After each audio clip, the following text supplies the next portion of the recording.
irregular sort of timing, but here we are for a live one. I think I like these every now and then. Okay. Splitting my monitors, I'm not really used to it yet.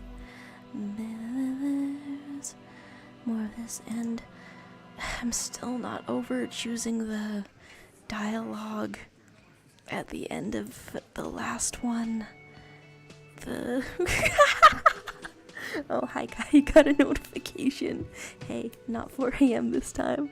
It's just a gamer zone.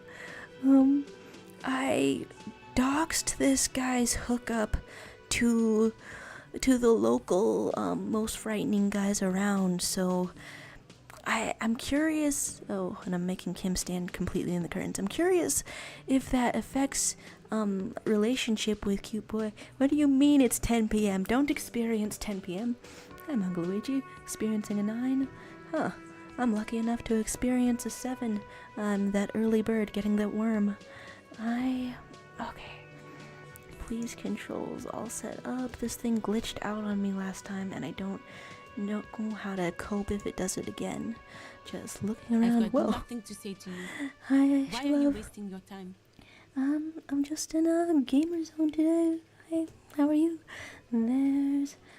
Okay, I mean, I don't see any other new dialogue options over here, even though it feels new to me. I do see that I have it too loud in my ear, though. As Ashalove says, just wanted to pop in and say hi because I can't stay. Hey, appreciate a hi. Weird times of night, but it's a Saturday. Okay, do I check on an individual first, or do I just check on... I think I got most of the dialogue options from... Again? I can't believe this shit. I love swearing with an accent. There's just a little bit more to it to me. As Word 789 says, what time it is. It's gamer time. I'm just having a gamer time. Hi. I should love saying I'm busy doing a painting for an art competition that's due tomorrow. Whoa, good luck. And we're hosting. Oh my god, so this is, I'm guessing that this is still sort of in the range of regular. When you guys are regularly awake, I wasn't sure. Well, hi. She might be wearing a disguise. Oh, might? Scatterbrained on a game and on various hellos, but wait, you just picked that up? Because I'm wearing the dramatic of tank top? Well, cool shades, are you wearing a disguise? Yes, it's a hobby of mine. They have so much in common. There's Kai with the Can't Believe the Shade, and hello, King Hijinks, homosexual underground indeed. I don't quite remember how much I left for the grouchy little partner over here, but I did want to, I think I wanted to send Kim off with the corpse and then like be in the fishing village, I think, unless he has like cool reactions to encountering Kid, who I'm trying to locate Kid so I can pawn off the armor that a child may own. Is there any questions over here? So he doesn't have questions for us, but don't you have to have questions? He doesn't. Oh, well, I don't know how anything works, so thank you for explaining, Kim Kitsuragi. If I wasn't clinically depressed, I'd burst out laughing. But I'm gonna go with no right now. Well, do you need help for that? Because we can't afford any on our healthcare plan.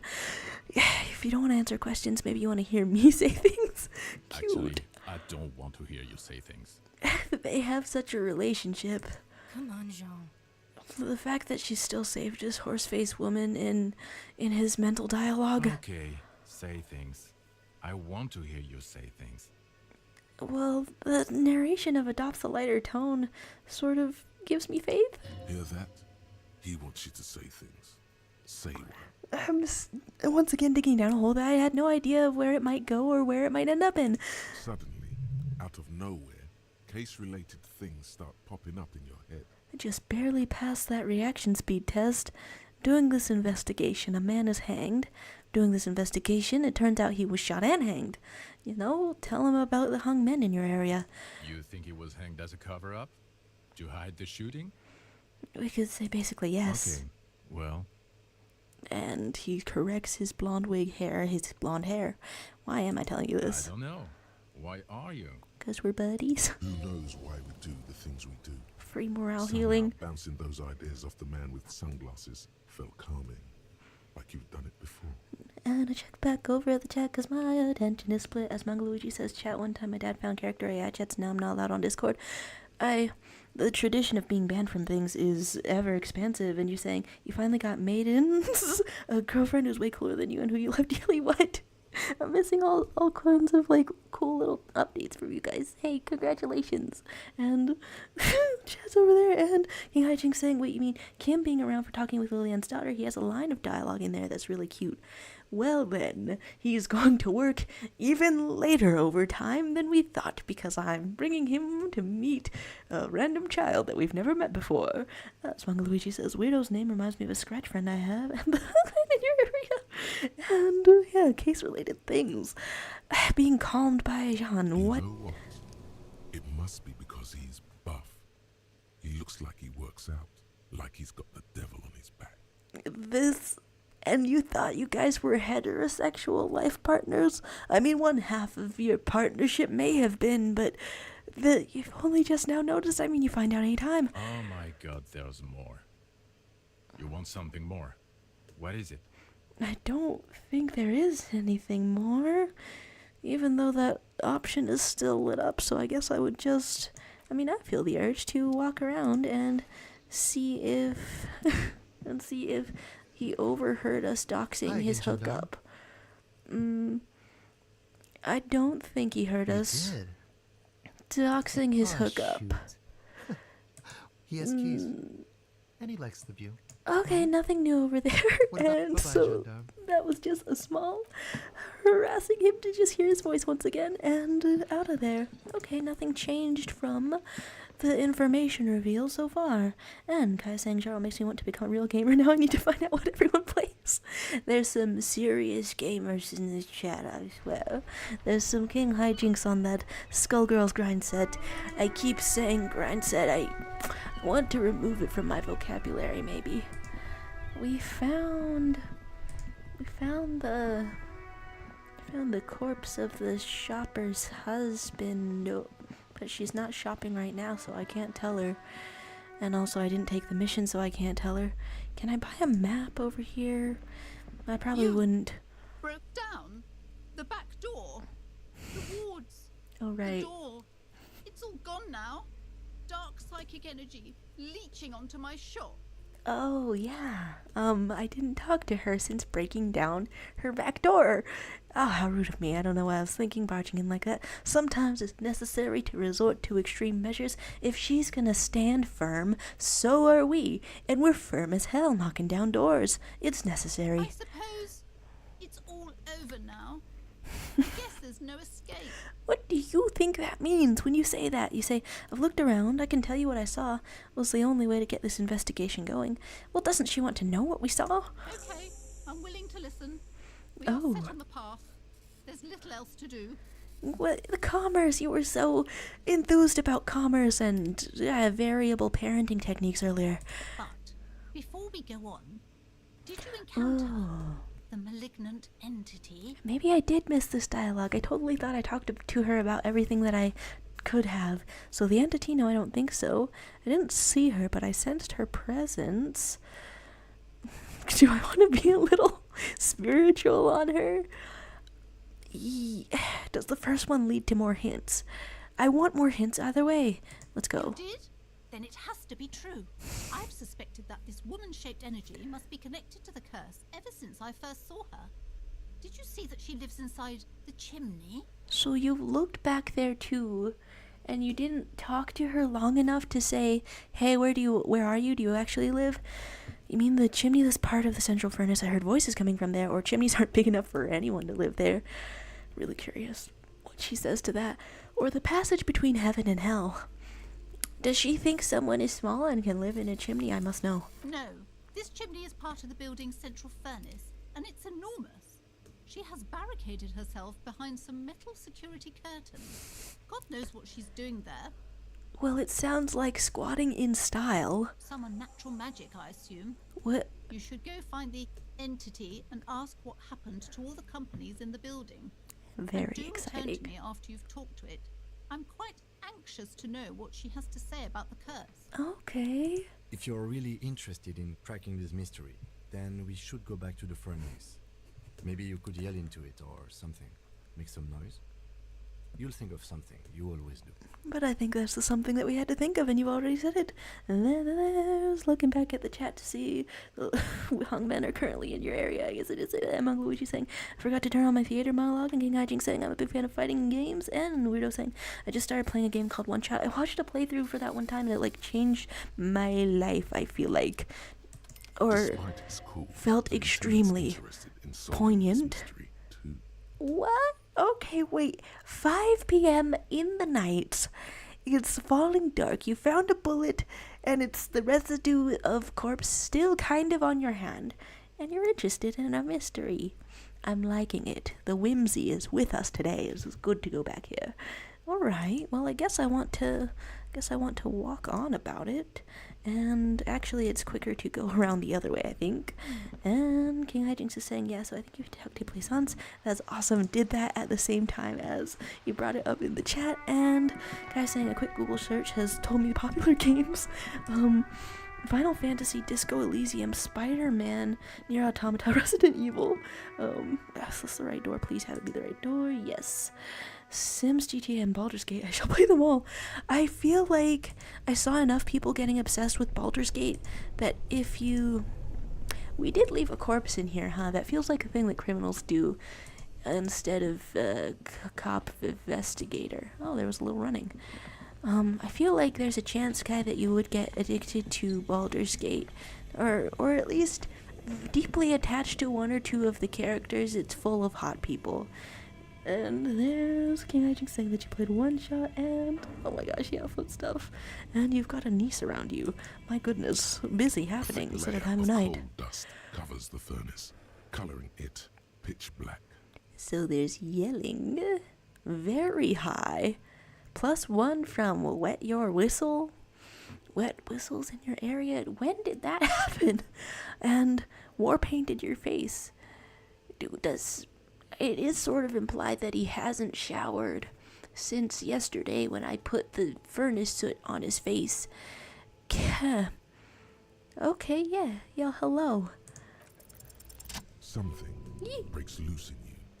A mighty bellow. echoes throughout the chimney's depths. The chatter of tiny voices above suddenly cease. Then, So it was several voices like a conversation. Hello. Hi. you've awakened the entity. Inland Empire, I love how vibey you are with this girl. That's a person. You can say, this is the police. Emergency, emergency. You can say, I summon the ghost of the doomed commercial area. Answer me, spirit, or speak to me. Ghost? Hello? Say anything? I can't hear you. Please come upstairs. There's a safety curtain on the second floor. I'll open it. She sounds really friendly. Why is Blaisance so scared? You hear a low rumble upstairs. The sound of a curtain being pulled aside. What the hell? After you, officer. Okay. And you could kick the furnace again, or smear your hands with coal again. I mean, you didn't get to wash them since A lush layer of corpse. coal now covers. You feel the spirit of Ramut Karzai, ancient hero of Grad, pulsing through you. All 3 dangerous stripes of... What are you doing? Please wipe your face clean, officer. Thank you. Okay, there was the option to put more on your face. I did not need to see that, but now I have. I look back at the chat and Let Me Die appears saying a cop leaving a body. Isn't that strange? And where do I click? The hell? Okay, yes, there. I stood in front of it. Isn't that strange since Siberian police left a body in a meat freezer for a week in a restaurant in the 80s? Oh, this is grounded. This is realism. Disco Realism. There's scribbled across the developers of the most advanced RPG in the universe. 2nd floor, huh? Oh, right, flashlight. Forgot about flashlights. Flashlights that are useful to have. And... I feel like... Okay, is this in fact the second floor? Was there in fact a security curtain? Okay, I don't remember ways around that might have hinted at where we can be. And are you claiming that a niece is not a niece but a skinwalker? And Kaibi is enticed by hot people in the Baldur's Gate? Wow. I feel like I definitely didn't go up this way before. This is more God, please. Okay, it's just floorboards creaking. I try to click so many of those, and some of them lead to something. Shoes in a puddle of melting snow. Guess snow made its way in here. And then those wet whistles in. And, Oh, this is a charming little space. Hello. I mean, I guess I'll put away the flashlight since it's so flashy.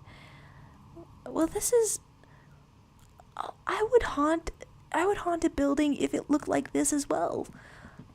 That's worth haunting. Tray full of dice, hundreds of them. Okay, trinkets time. A candy dispenser repurposed for dice. Where do you sell these to? Are you just in here all day? Can we get you a standing desk? Options, you know? Does he mess with his shoes more in animation now that he's Hello. there? I'm Nia. Hi, Nia. A bird-like woman sits on a throne of tools with emerald light shining through her hair. Still enough light at this time of night, huh? Did you try knocking on my window? I must have missed you. I've been listening to my Melius. Oh my gosh. So what kind of dye are you looking for? I like her voice. Wait, does she think that people know she's here then? Or do people know she's here? And Plaisance is just freaking out about it? Could this be the malicious entity? Perhaps it's wise to go along with this masquerade. Many thoughts in my head. I check back at the chat, saying there's stairs at the top of this room. Cool, found him. Being on the right floor and never seeing this area. Right, this is whack. And here she is, and the whole room is being beautiful. Right, look at all these vines up there, or I would say vines, but I actually don't know what those are. It's, yeah, what a pleasant sounding character in a fun little place. Is that her music that's peeping through there? As Mangluji asked for a favorite Pokemon. Huh. This kind of makes me wonder, I don't know, are there any for hidden areas, special things? They're saying, hold on, what do you mean by Emilius? Or you must have me confused with someone else. I haven't knocked on your window. Or why are you asking me about dice? Let's ask all of these. It's Gamer Zone, and we're exploring. Yes, Amelia is like a call-in station. Oh. You need a two-way radio to access one. That's why I have these. Oh my gosh. It's funny to me how all of their technology is based on radio in here. Mostly, they just teach you to swear in different languages. But some of the stations can be quite interesting. I was so absorbed, I must have missed you knocking. And he bellowed right up through this central pipe that makes up the middle of her room. You must have me confused with someone else. I haven't knocked on your window. Then how did you get inside? By the south entrance? You know what? It doesn't even matter. What matters is that you're finally here. Let's talk dice. Did you have something specific in mind? She talks as if it's like fate for us to meet or something. Well, that's nice. Why are you asking me about dice? I'm a novelty dice maker. Tell me the name of your role-playing system and I'll make the die you need. That's why you're here, yes?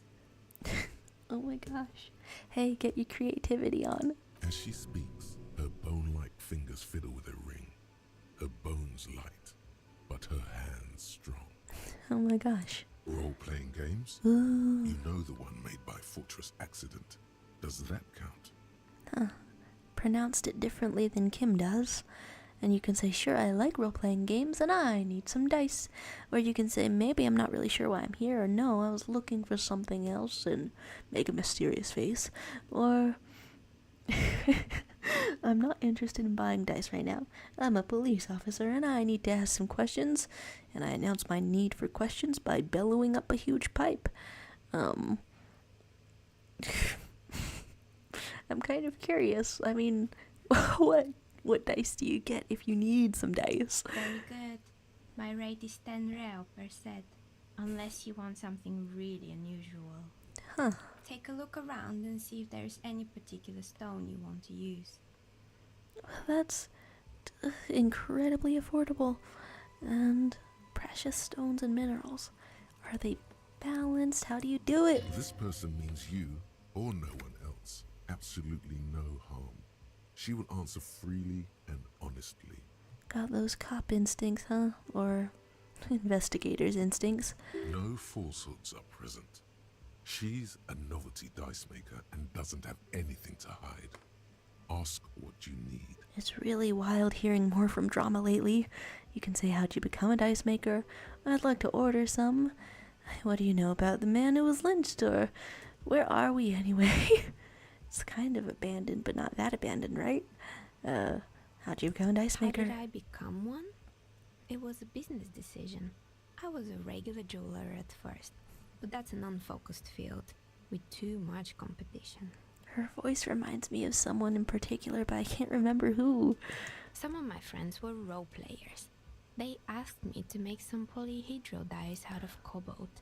That was my first order. I grew it from there. It's really interesting to think about specialty things existing. I really associate them with the internet, but that can't possibly be the limit of them. Do you like role-playing games? Not especially. I like working with rare materials and a steady pay.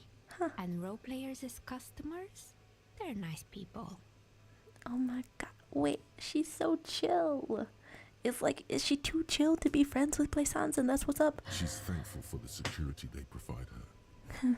You can say ordering a die, or yeah, little heavier topics. What do you know about the man who was lynched and whom we then put in a bear-shaped freezer fridge? What do you know? Nothing really. I didn't know him. But you knew he was around. Who cares about the dead body? We might be dealing with a malignant entity here. We might not. The lieutenant looks at his notebook. Then the woman under the large window. Poor vantage point, unless she was really looking out. Your window looks directly onto the courtyard. You're saying you didn't see or hear anything unusual last Sunday evening? A little suspicious. I'm sorry, detective, but as you know, I usually have my headphones on when I'm working. It shuts out most of the daily ruckus behind my window. But she did hear the unusual bellow of Harry Dubois, and so if somebody had been screaming while dying, perhaps, it might have been noticeable, but maybe not.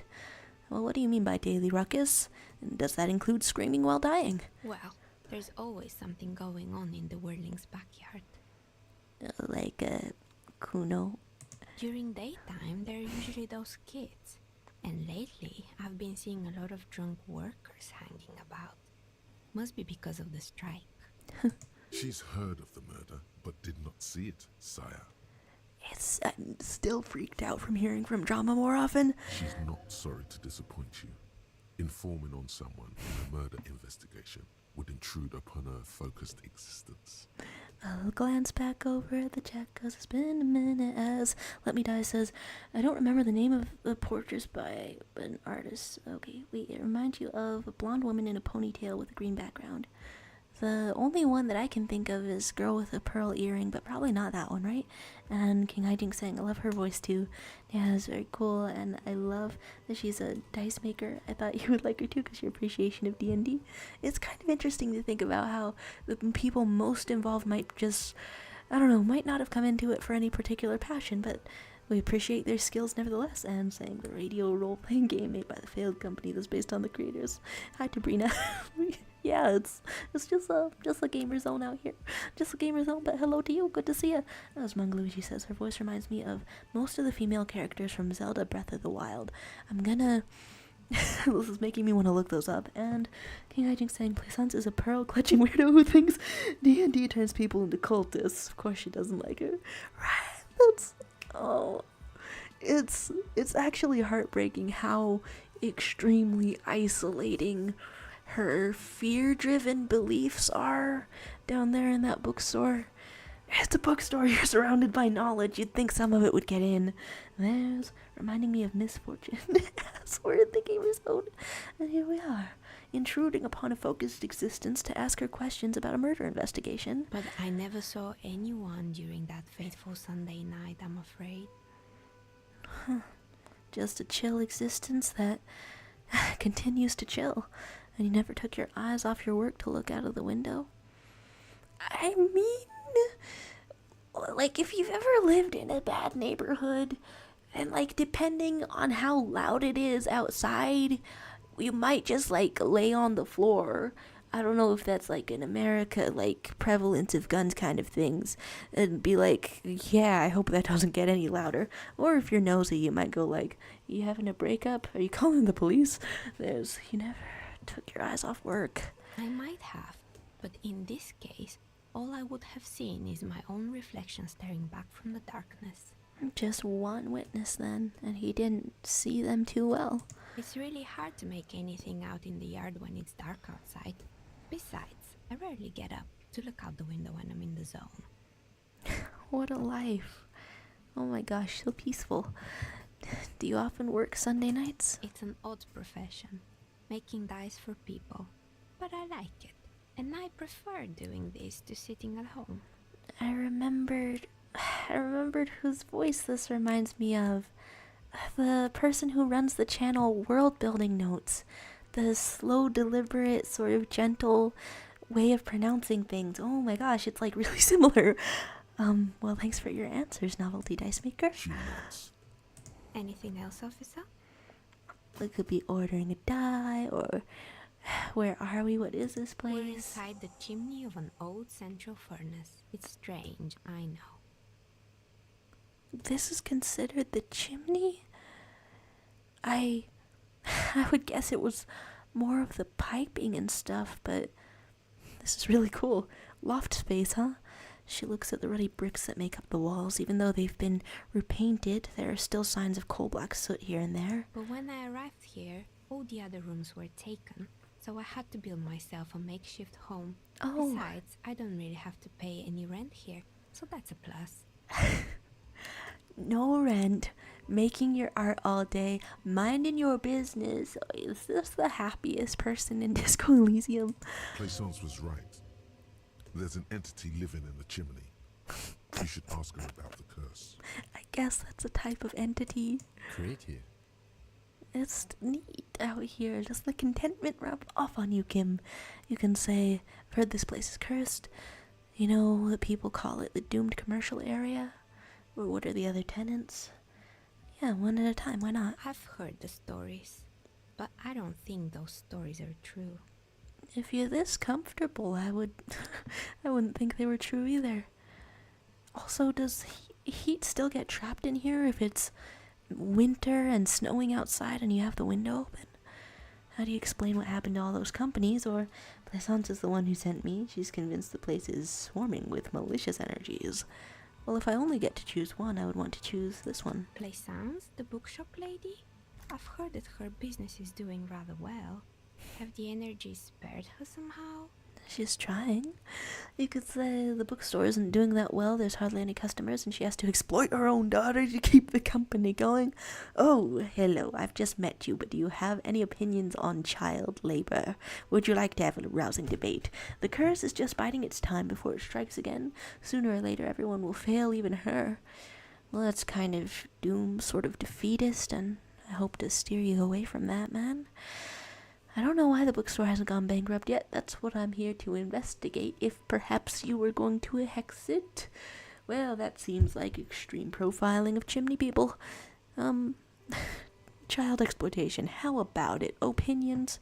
Good, bad? All right. But it's not just the bookstore that's still up and running.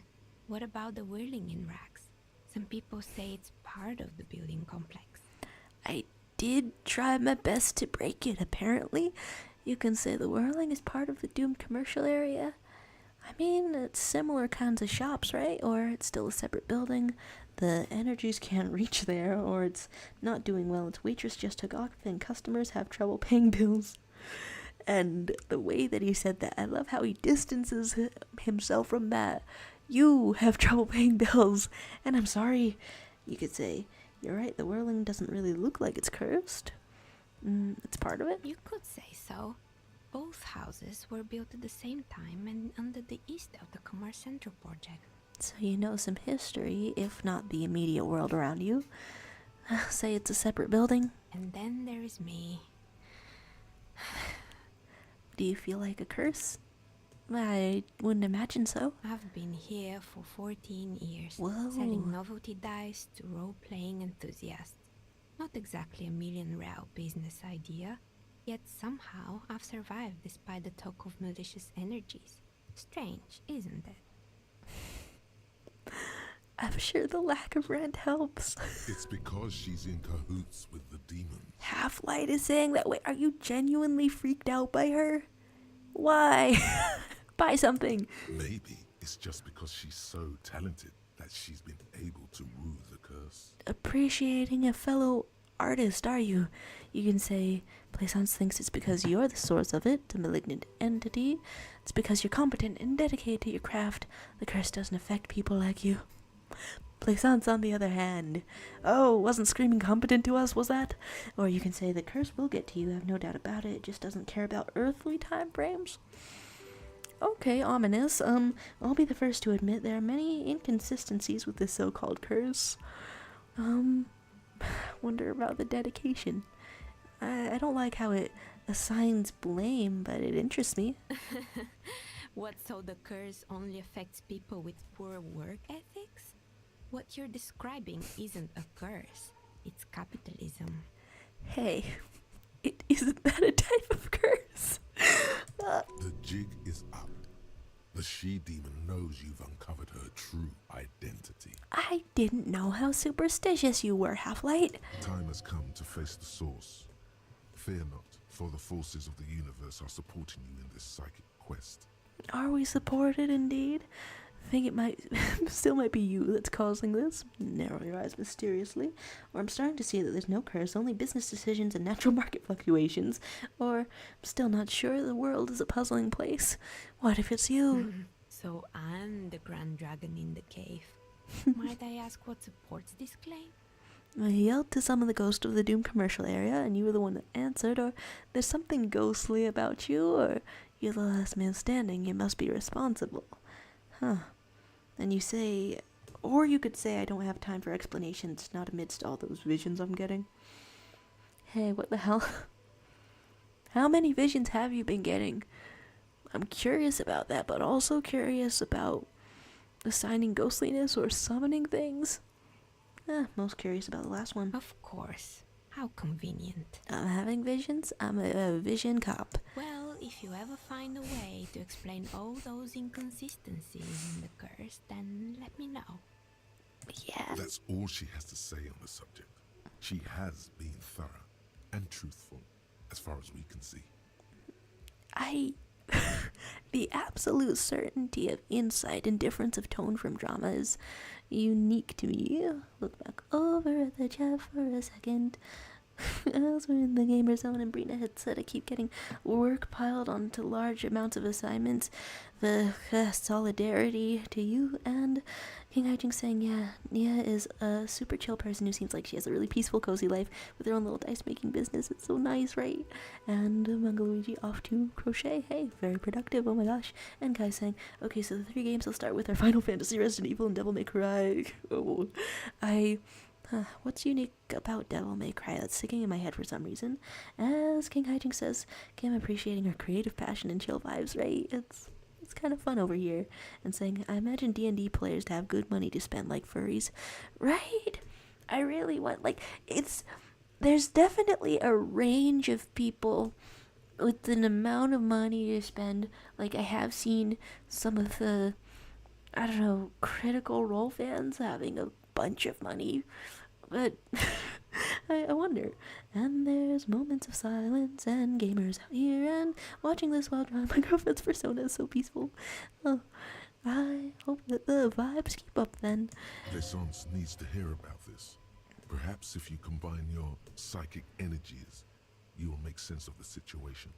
I chose the type of dialogue options that accidentally make me align with the superstitious child exploiting capitalist. Y- Sometimes I wonder if I'm good at reading subtext, and you can try to figure out why your business hasn't failed. Low odds on it. Or ask what happened to the other tenants. More or less. Are you interested in anyone specific? Since everyone else is gone. I mean, Fortress Accident? Rats scuttle in the dark rooms, under the abandoned blow dryers and dusty mannequins. Cobwebs cover rotors and radio computers alike. So much failure. A whole building of failure, but then there's one single artisan still afloat. There used to be a hair salon, a gym, broken windows, stuffed animals. It was really diverse around here. A lot of will to do something. Yes, I think it was called Androgynous Orlando or something similar. They weren't a big hit around here. Turns out that working class men don't like genderless haircuts. They're scared of that word. Can I please find somebody who used to work there, who still has the skills? I'm not sure what kind of hair. It could be shaped from Harry Dubois over here. You wouldn't like it either. Oh. The others would laugh at you. Physical instrument, more like internalized homophobia. You can say, what's wrong with a bit of experimenting? The customer should have been more open-minded. It would be particularly memorable if we rocked up to a confrontation with the Hardy Boys and they faced off with us and they were like, here I am and I'm kind of glam rock about it. You can say, I would never let anyone androgynous touch my hair, not even if my life depended on it. I don't know. What if the androgynous person is hot? I say you would change your mind. Being a simple man, I don't have any opinions on hairstyles. Have an opinion. Be more open-minded. I guess it just wasn't the time yet. And she's got a headscarf herself. Huh. For comfort or for custom? What happened to the gym? It wasn't merely a gym, it was Artemitep's boxing club. A community project created to steer at-risk youth away from drugs and crime. Oh, what? That's, touching. Who was Artemip? Or maybe that's what Kuno needs, or how'd it work out? I want to ask more than one. A kind man from Zemsk. I heard he had some trouble with the law when he was younger, and that's why he wanted to start the gym, as his way of giving back. Well, it hurts all the more that it failed then. I don't know. Couldn't any of these have persisted as a hobby? Like, it's open on the weekends, but maybe you work as a dock worker the rest of the time. That's what Kuno needs. Kuno? Who's Kuno? You can say he's sort of the king around here. He's a little ginger gremlin who likes to defile dead bodies. Indeed, who is Kuno? Your guess is as good as mine. Is it strange to sort of point to the kid outside? Is this too insulting, or is it just matter of fact? Oh yes, you mean the kid with the sailor's mouth. Yes, I've heard him yelling profanities in the backyard. But it's oddly quiet there at the moment. Oh, I actually didn't check on him in a second where he'd gone. He's just crouched there, right? I think it would take more than a gym to help that kid. Yeah, but that does kind of make me wonder about the alternate route. How Kuno has a little lieutenant or some such. You can say how'd that community project work out, or judging from the kids I've met so far, it didn't really work, did it? But there's still more across the river, but what's your opinion? It didn't. If anything, it made the youth situation in Martinez even worse. At some point, someone started a rumor that the punching bag downstairs was full of amphetamines. Oh. Well, a surprising amount of things around here are. You should have known it. Electrochemistry, I swear to God. Eventually, the coalition took away the funding and the club went bankrupt. This was a few years ago. It's gotten much more peaceful around the plaza ever since. I check back at the chat to see King Hijinks saying that capitalism killed everyone else in the business world, and Kai saying, "Oh wow, Steven Universe fandom is in shambles" on my Twitter timeline because of some official sketches of Pearl and Greg. I passed by that on Reddit, but I couldn't read the dialogue personally. There's talk of relaxations and wondering if a bag of punching is full of amphetamines. And what's up with the broken windows around here, Dice Maker? Oh, this one's a mess. There used to be a company that promised to repair windows 24 hours a day. What could go wrong with this one, right? 24 hours. And then people made more work for them just for the hell of it? Turns out, the business was actually set up as a front for an illicit group that was producing snuff medias. Who would have guessed? Wait a second. Snuff radio, like from the other helpful comment talking about Clone OS. And they never cleaned up the debris either. Now it's just littering the hallway and I have no idea how to get rid of it on my own. Whoa. If it's over radio, then is there a chance they could fake it? If it's supposed to be nasty illegal things? Or you can say cool about the debris, but what is that? Ask about it. It's a Sub Rosa radio station that broadcasts real murders with real victims. Some people pay good money to get off on it. Yikes. Whoa. Nothing changes in her tone as she says that, as if it's just another piece of information to lay out for the world. And it's even though you were just digging in the back of a corpse within this exact day, it's not easy information to parse. What does she mean to get off on it? We don't need to look into it that hard. Don't worry, the ICP has a separate division that deals exclusively with unlicensed sub-roses. This isn't our problem. A little bit of reassurance out there, huh? After finding out that just exists. Good luck with that. It's not easy catching those perpetrators. Wow. You can say, did someone here make stuffed animals? I saw melts lying around. You mean Mr. Fabron, the taxidermist? No, he mostly just did drugs. Okay, that's kind of a funny way to be remembered, seeing a bunch of an artist's half-finished works around here, and then asking someone about it, and they're like, no, that he just did drugs. But what drugs exactly? What drugs was he doing for the police report? Electrochemistry.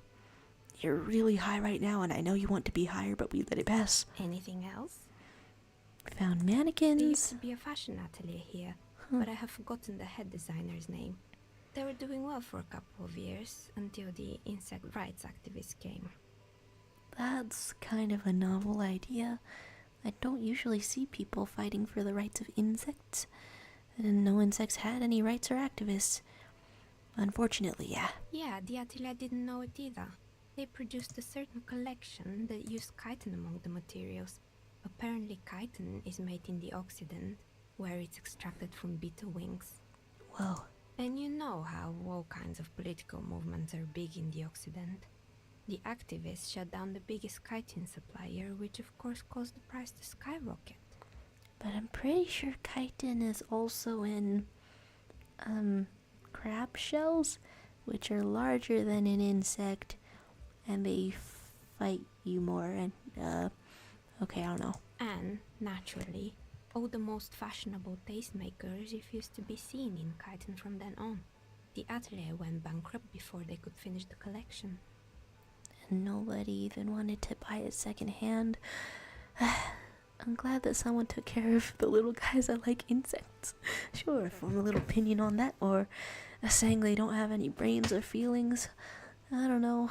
You've got more stranger brain and feeling than many people would expect, or they got what they deserved. Making clothes out of beetle wings is a terrible idea. That sounds like it's coming from a capitalist standpoint. I don't know, choose to like insects today. Really? Anyway. I see there's dead flies around. Poor guy. Suddenly, you get a feeling that insects are important to the case somehow. It's hard to say why. Direction for empathy. And you can say what's with the rotor blades and skis. They were made by a company called Slipstream. After they pivoted from making rotor blades to skis, their chief executive took off on a vacation with all their money. Oh my gosh. Honestly, I think it's quite funny. I think he's still sending out holiday transmissions from Tulula or Tiumotiri or Hashtkor or wherever he is. Every time I talk to someone about little aspects of this well-built Disco Elysium world, I feel like there's more places with more details and more names. You can say, what do these transmissions say? Or, that's illegal, running off with companies' money like that. Why hasn't he been arrested? What do these transmissions say? The usual, I imagine. That he's been thinking up all kinds of new business plans and can't wait to get started on them just as soon as he returns. And her smile widens before she sees the lieutenant's face behind you. Not wanting to approve of embezzlement or anything, even in a story, Kim. Men like that are a curse. I see. Then they've cursed somewhere around you. I kind of wonder what the backstory is. Sure, but Slipstream is history now. All their remaining assets got seized by the bailiffs in 47. Check back over on the chat to Seeking Hijinks saying, Neo was just describing right-wing weirdos who are obsessed with gendering everything. Basic concepts like being genderless and pronouns force them into deranged fits. Just so much of an ass rash that I have to end up witnessing. He's saying hair salon sounding cool, but yeah, Nia being here all this time means she's seen all the businesses around her fail and has so many stories to tell. And that would be why there's so many dialogue options, right? I mean, other than the fact that it's just a completely well-developed game. But if anyone were to know about everything around here, then it would be her. 14 years. It doesn't seem too well insulated. How do you stay warm? And Brina saying, I feel like it's more sustainable to have used beetles, but depends on the type of beetle, because some are impossible to breed in captivity. But if the animal was widely endangered, I could see the outrage. I kind of wonder, right? Because insects reproduce pretty fast, faster than any of us. And if they can't use their body for the full length of a human lifespan, then, I mean, hey, we're right here to scoop some up. They could die of old age, happily, free range, sustainable. But I get the feeling that that was some goofy little parody of this kind of thing. Could be more nuanced, more detailed. And I have no idea why those skis and blades are still lying around in the house. Not much use now, I guess. it is funny to think of going from rotor blades to skis or vice versa. Are those even remotely the same thing? You can say I found a strange machine, and I talked to someone on the strange machine. I believe I inserted an entire cube to work that strange machine. Fortress Accident, the radio game studio. Wait a second. I don't think it's very likely, but would you have the password to let me talk to the interesting old lady over there? She liked them. How much? They were an interesting bunch. We talked about role-playing systems every now and then. Once, I even saw two of them get into fisticuffs over Wiro. What? They certainly took their work very seriously, even if they seemed to be chronically liberal with their schedules. Not really good at getting things done. I mean, hey, I still have 4 hours and 40 minutes worth of homework to do before the weekend is up, so that's relatable. What do you mean? The usual. They ran out of money and couldn't get the project done on time. Oh, what went wrong? Well, I did hear them talking at times. And you looking on down the hallway as if you can still hear it. They seem to believe they were historical individuals on some grand quest. Okay, a parody of artistic types I'm picking up. That's kind of why you start things in a way. At least as a kid, I would think. She sounds almost mocking when she says that. I get the feeling. You can say, from what I've seen so far, the project did look quite impressive, or they must have been on a ego trip thing. Why not be impressed? Yes, but when the money started to run out, they just began to complain a lot about capitalism. You know, how the markets are rigged to keep out new businesses and so on. Didn't sell their souls fast enough to make a buck, did they? I wonder. In the end, they just didn't get it done. They didn't have enough willpower to produce something truly historic and to show up to work on time. So, more on the capitalism side of things, novelty dice maker, huh? I mean, I guess it's easy to be when you're just looking for work that will sustain you. The talk of achieving something truly historic, like framing it in the way that you have to do it playing by, capitalistic rules, I can't say it feels unrealistic. She's right. Showing up to work on time is important. Oh, so that's why you wake up regularly, huh? Showing up to work on time is hard. No, scratch that. Showing up to work at all is difficult, especially if you've been drinking. Little fights between your two voices. Important, but a whole paragraph about how it is hard. You can say it's incredibly hard. I would have supported them. The project looked great. Or, you're right, they should have just tried harder. They had everything they needed to succeed. What is it with every conversation about artistry breaking my heart lately? Why not just say I would have supported them? Not the wisest decision. You would have lost all your savings. Maybe a little of my savings? The result is 1 on a 20-sided die. Why'd I have to see her toss that dice? The dice is black and filled with little silvery flakes, like snowfall. I'm interested. Anything else? Since we're here, everything. Found a bear, terrifying bear, and I shoved a corpse in it. Zah. Oh boy, the fabled Revachol ICT. You're in for a treat here. Oh? The place was owned by two guys who had some rather innovative ideas about marketing. The bear was one of them. Now ask me about their other ideas. What about the other ideas? There was really just one, and it involved picking out the prettiest girls in the neighborhood and paying them 20 cents per hour to man the booth. Just the one idea? The booth for what? And there's a bear? How do I connect these two things? And by man the booth, I mean slump behind the counter with a face that could maim you if you ever dared to disturb their bored magazine browsing.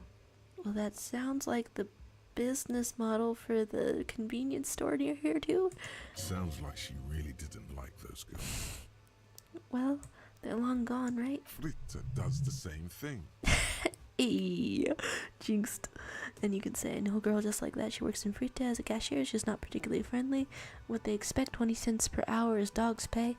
I'm surprised they showed up to work at all, or that's an award-winning idea. How else did you choose people around here? Or I don't have an opinion on employing deans. I just want to know, did it work out for the business? I mean, I did think it. Employing silky teenage girls is a widespread practice, yes. Unfortunately, they always come in packs. I'm talking about acne-ridden girlfriends and gorilla-like boyfriends loitering near the shop. At least that's what happened with Revachol ICT. I still don't know what a Revachol Ice City is. And they already had the bear. Loving the intonation. What about the bear? The bear. It didn't work out? Of course not. The bear was terrifying.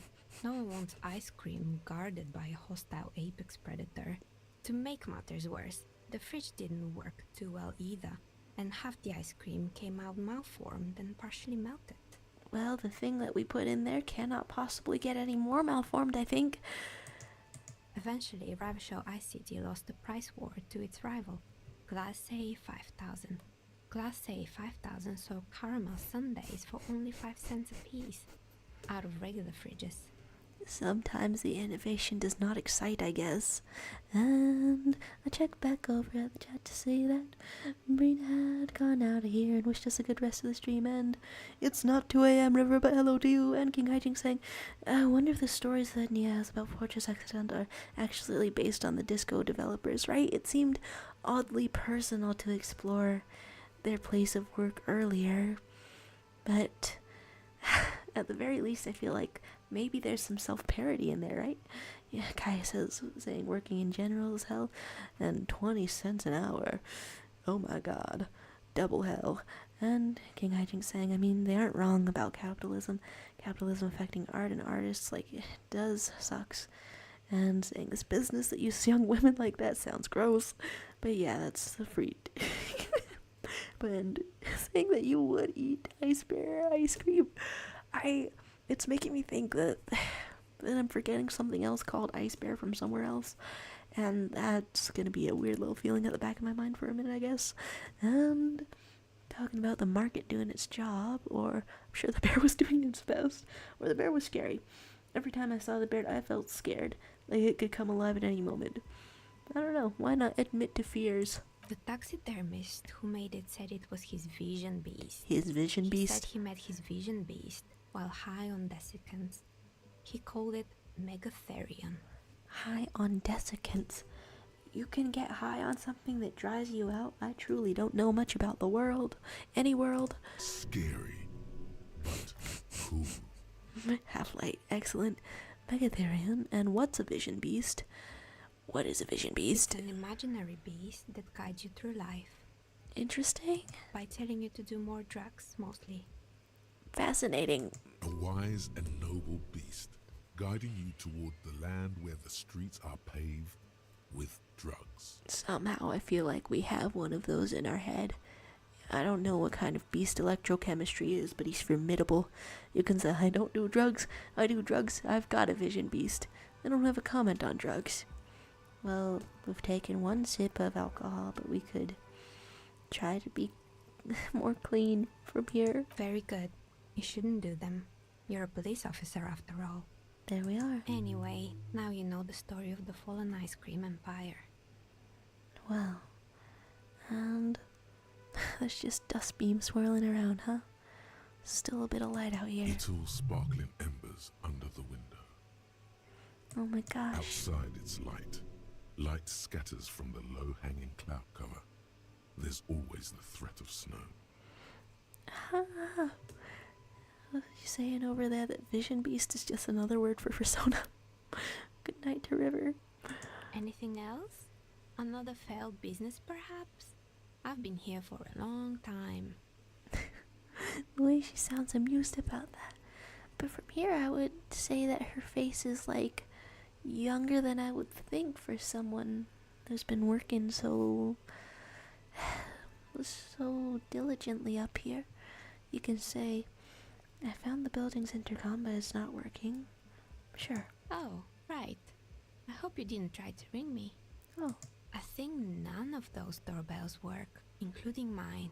I'm still in the middle of connecting the wires. Sorry about the confusion. So you're telling me you have a doorbell here. Which one? Why not explore that? The one with an empty name card. It's the last one in the list. As I said, it's quite useless right now. It doesn't work yet. Blank name card. I mean, you gotta admit, that sounds a little bit haunted. Even though meeting you face to face, we know it's not. Sure, I'm listening. Other questions, I would say, but it's interesting that the intercom stays lit up. Anything? I'm pretty sure it still doesn't work, but sure. What do you want to know? Okay, maybe nothing. Sure, I'm listening. Good. I hope it clarified things a bit. What else? Clarified things a whole lot. Even though there's not more about Shivers, and I'm curious about the dice around here, why not? Of course. Tell me what you have in mind. What about the world untethered setting? wanting a dice for that, or do you have any cursed dice? Or tell me about your most extraordinary die, or I don't know what die, or looking for a normal regular one, or something to help with my work. I mean, as much as I'd like to explore to the max, I want to look at a couple of things before I have to go today. What helps with your work? I think I have just the right one for you. 2 polyhedrons, red and blue. Police colors. Oh, 'cause I'm a police officer? Hey, and usually you're the one doing the profiling, but now...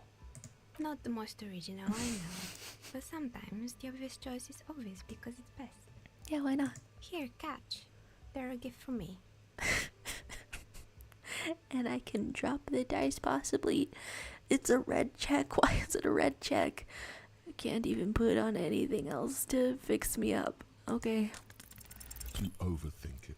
Your hands can't agree what to do, and the 2 dice drop to the floor and scatter in opposite directions. Yeah. Pearls from a broken string. The blue one disappears down the pit in the center of the room. Oh, the pit. Well, I wonder what numbers you got. Ah, down the drain, like your career. I Hey. apologize, officer. That comment was unnecessary. Where'd that come from? Just a little quip between friends.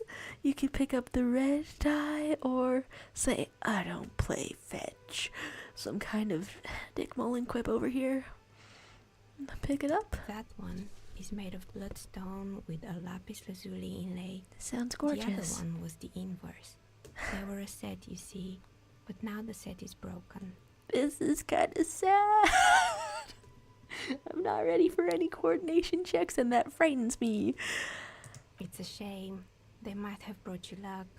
You definitely need luck in Martinez. I checked back over, had a chat. Yeah, a bit of an oh no about the dice. And saying you can even order some cool dice from her if you have the money. I think it might have even affected gameplay, which is cool and meta. How fun. And hello to a mighty frog wizard. Hello at night. It's a mere gamer zone over here. So I check back at the chat a bit rarely, saying today I played dodgeball and I was the delegate one. I felt like 30 times and survived like very long and broke my jeans. And now I have ripped DIY jeans. We lost and I almost died. Whoa. Hey, survive out there. You're saying I thought I lost when they hit me on the head, and I screamed when I realized head saves. That sounds like it kind of hurts. Hey, hope you're doing okay. Hope you're resting up over there. There's 1/2 of a dice set. Kind of wish we were more athletic, huh? Is she pitying you? Good God, she's pitying you. Inland Empire. We don't know that, right? Now, was there anything else? And okay, could we order something? Tell me what you have in mind. Something from the Real or extraordinary or cursed? It's very fascinating. What's A extraordinary? star that fell from the firmament? Those cost more than 7 real. Are you sure? Well, unless I'm misremembering how this all works, if it's say 10, then I might be a high roller. We're a star. Yes, you definitely have the proper attitude. How about a pair of 100-sided dice, made of ivory and inlaid with lodestone, a naturally occurring magnet, to complement your magnetic personality? What's it magnetic toward? 10 real, and I can get these ready in 8 hours. Well, I'm really curious if magnetic dice roll properly. It's true, magnetic dice are definitely different. When rolled together, the magnetic fields of the pips interact with each other to push and pull on each other as they're rolled, just like all magnetic personalities do. Oh my gosh. Well, I guess there's Great. ordering some. See you in 8 hours then. Was there anything else? I guess that's it. A little goodbye. Unless I can do something to up the shivers for a second. And this Mighty Frog Wizard saying it was a silly day and got some coal pencils, which you really like.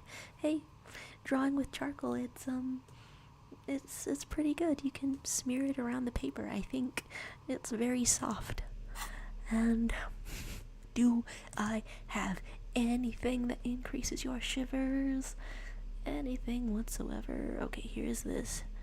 This is +1 to shivers, and you're already wearing it. Minus to have light, plus to have light, plus to logic. I might be wearing everything shivery. Scented scarf. Well, it makes me a little bit sad that I haven't gotten this yet. Men's cologne and laundry detergent, huh? Where, if you want to delude yourself, the spring has arrived. A little bit of this, a little bit of this. And I don't know, we generally do pretty alright on shivers most of the time, so, Oh, it's you again. Are you looking for a dye? well, I guess I'm just trying to vibe with a different outfit on, with a scarf on. Why your business failed? A gust Whoa, of cold air I didn't sweeps think it through would. the chimney. The stones and minerals on the shelves rattle as though agitated. For a moment, it almost feels as though you're outside the building, exposed to the atmosphere. Hey Nia, the curse is real, and I figured out why it spared you. I know why your business hasn't failed. I feel like I leaned into it too hard earlier. I don't want the curse to be real. So let's have a theory. Didn't we already talk about this? Well, we can say it's because you're not in the same building as the others. This isn't technically the doomed commercial area. What are you talking about? My address is exactly the same. Rue de Saint-Guilain 10. No, the old coal plant that used to be here was subsumed into the new venture. Its ruins swallowed up.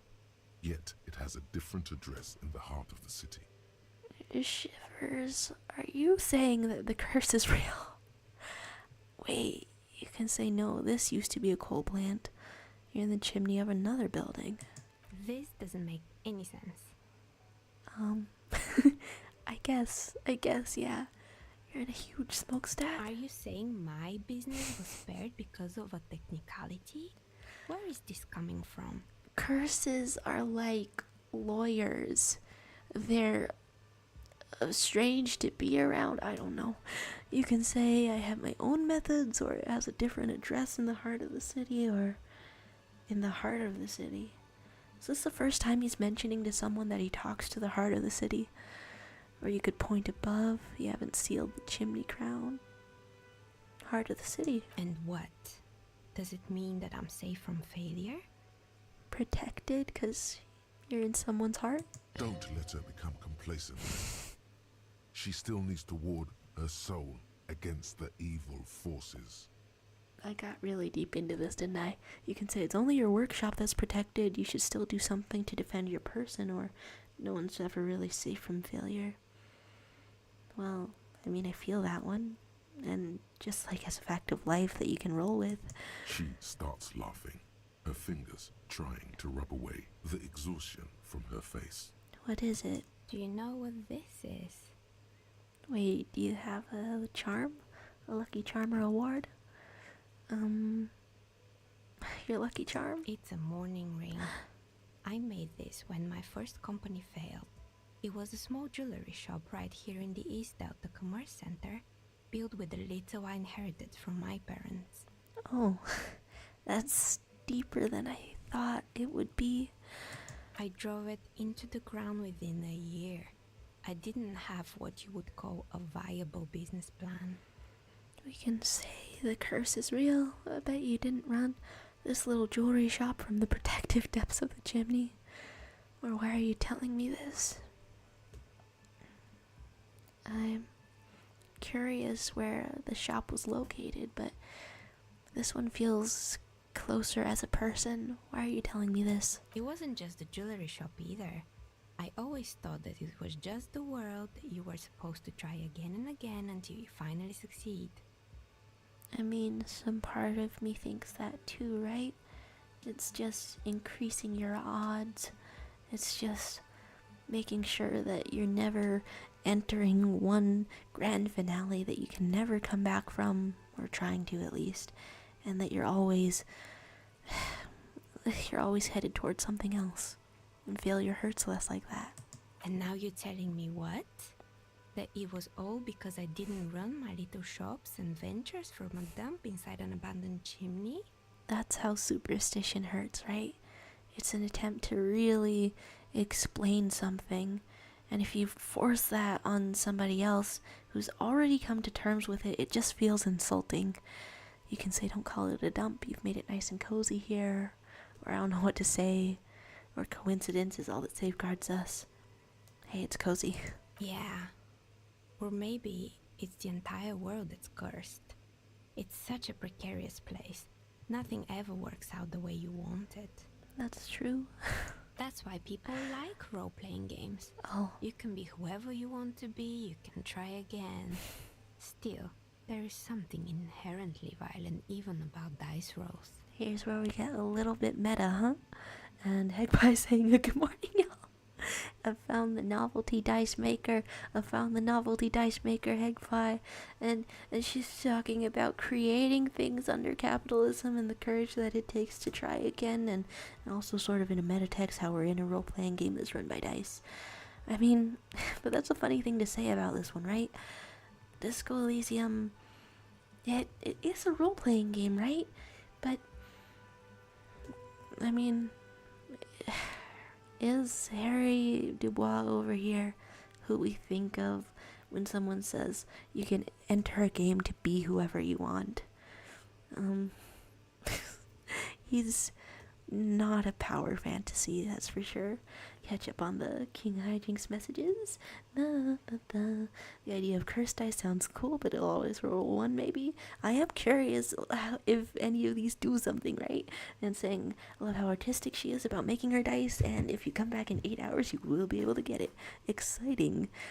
Does she work overnight? That's kind of wild. And that Shepherd's is could succeed or fail. Oh my gosh, nice. And guy saying, stream so late this morning for head pie. We rock around this clock. Hi. Oh my gosh. What's violent about dice rolls, Nia? It's like every time you cast a die, something disappears. Some alternative ending or an entirely different world. Well, that stuck me right in my heart about doing different timelines in this game. I don't think about that in live action games most of the time, right? Like Fantasy High or Unsleeping City, a special high stakes check that if Pete doesn't make it, he dies instantly. But I guess I don't really think about those alternate timelines much because I get really focused on what does exist, but this one really seems like it could go either way in Disco Elysium. But anyway, thanks for sharing your theories, officer. And she's got a tired smile. Well, now I hope she doesn't work through the night. Precarious world. What is that? What does it do in your head? So, questions answered. And I almost wonder if, what a life over here. I almost wonder if Kim has anything to say about it, but I know that it would have a little interaction if he did. So, precarious worldview. It's definitely a different sort of bit of the game than I thought. I have another slot, do I? Or something like that. Homosexual Underground, 88% complete. And other things I could put in here are superstardom, magnesium, finding the cult, the Mamadakwa. There's so many. Are these all the thoughts that I've actually gained? Are there just things that I could take? I'm kind of interested in that. If I could, but I'm not quite sure. I don't quite know how to activate it. Okay, I wanted to buy a map before I'm out of here. Huh. Well, I guess we just walk on out. And, okay, wait, you did find the dice maker too. Okay, that's really cool. Because I don't think I would have thought to I don't know, reinvestigate. It's really neat. The hell's kind of a sound was that? Ah! And then I think we're like right in the middle of the building now. Still don't quite know where I would find the password to such a thing. And there's waking up going on, and am I going through this in the right manner? Huh. No rest for their bodies after death, huh? Guess that's one way to think about taxidermy. And there's King Hijinks saying that's a beautiful way to describe the appeal of role-playing games, right? I think part of getting to be who you want to be is why D&D is so appealing to queer people as well, right? Is that socks on the ground? But like different pathways, different timelines, a version of yourself that could have grown differently in a way that, I don't know, wouldn't hurt your adult self quite as much. Like, I mean, that's some of what I see in Allie Beardsley's play, right? And there's, Magpie also failed to catch the dice. Oh, sames. Okay, alternate timeline twinsies then. I really wonder what numbers ours landed on then. A small mountain of colorful board game boxes. There are numerous types of games for all ages. A lot of shelf space seems to be taken up by Wirral-related merchandise. I can't remember where the maps were. The map seems mildly important to me, even though a board game would be also really fascinating. I'm not that much of a baller. Was it like up there maybe? Looking around. And the display rack is brimming with worn paperbacks featuring an extremely muscular, sword-wielding barbarian on the cover. Nearly all the titles contain the word Hyundai somewhere. is that what those shirts in the pawn shop were about? Well, unlucky for me, I'm wondering about time over here. Thinking a map is upstairs, right? Let's keep on looking. Maps. I guess I'll try that end of the store first. And you choose one path and others disappear as I'm catching up on these messages. This bookstore is not strictly about crime, romance, and biographies of famous people. There's also a wide range of paranatural literature. But I did get one, and it wasn't helping. But it did cause the smoker on the balcony to appear in front of us posing. And, okay, messages I missed. Kind of like how open-ended that was, whether the curse is real or not, right? Because it's especially mysterious since I haven't really been able to interact much with the supernatural around here. Single book over here, other book over here. The plaque on the shelf reads, Biographies of Famous People. Looking for a map, looking for a map. A sulfur-crested cockatoo sits on the cover, Huh. its beak slightly open. It looks as if the bird is calling out the book title, From A to Zurich, a guide to a well-behaved cockatoo. So we are a cockatoo. Oh, that's oddly sad since we got this little thought from the working class woman, but we did not in this timeline take it up to report that her husband is dead. How about this guide to It's a cockatoos? must-have if you own a cockatoo. I've heard they're quite capricious. You could attempt to steal in front of the storekeeper and Kim and God, and this amuses me, but what the hell? There's the cockatoo being Harry's vision beast. I didn't even see what all of these were saying. The whole interaction with Naya is amazing, though. It just feels like a nice moment in this beautiful place she's made for herself. She's a pleasant person. Definitely, she's one of my favorite characters in the game, and I'm so happy you were able to find her. Yeah, me too. That was such a vibe. You talking about the cockatoo persona? It kind of fits with Superstar Cop. Superstar Cop-a-too. Nobody calls him that. You can say you want to buy it. I'm feeling a little bit baller now. I'm feeling a little bit baller now that we're staying in a shack for no rent. I mean, you could flip through it maybe. Turns out that there are so many different cockatoo species, and they all have behavioral problems. That's pretty amusing.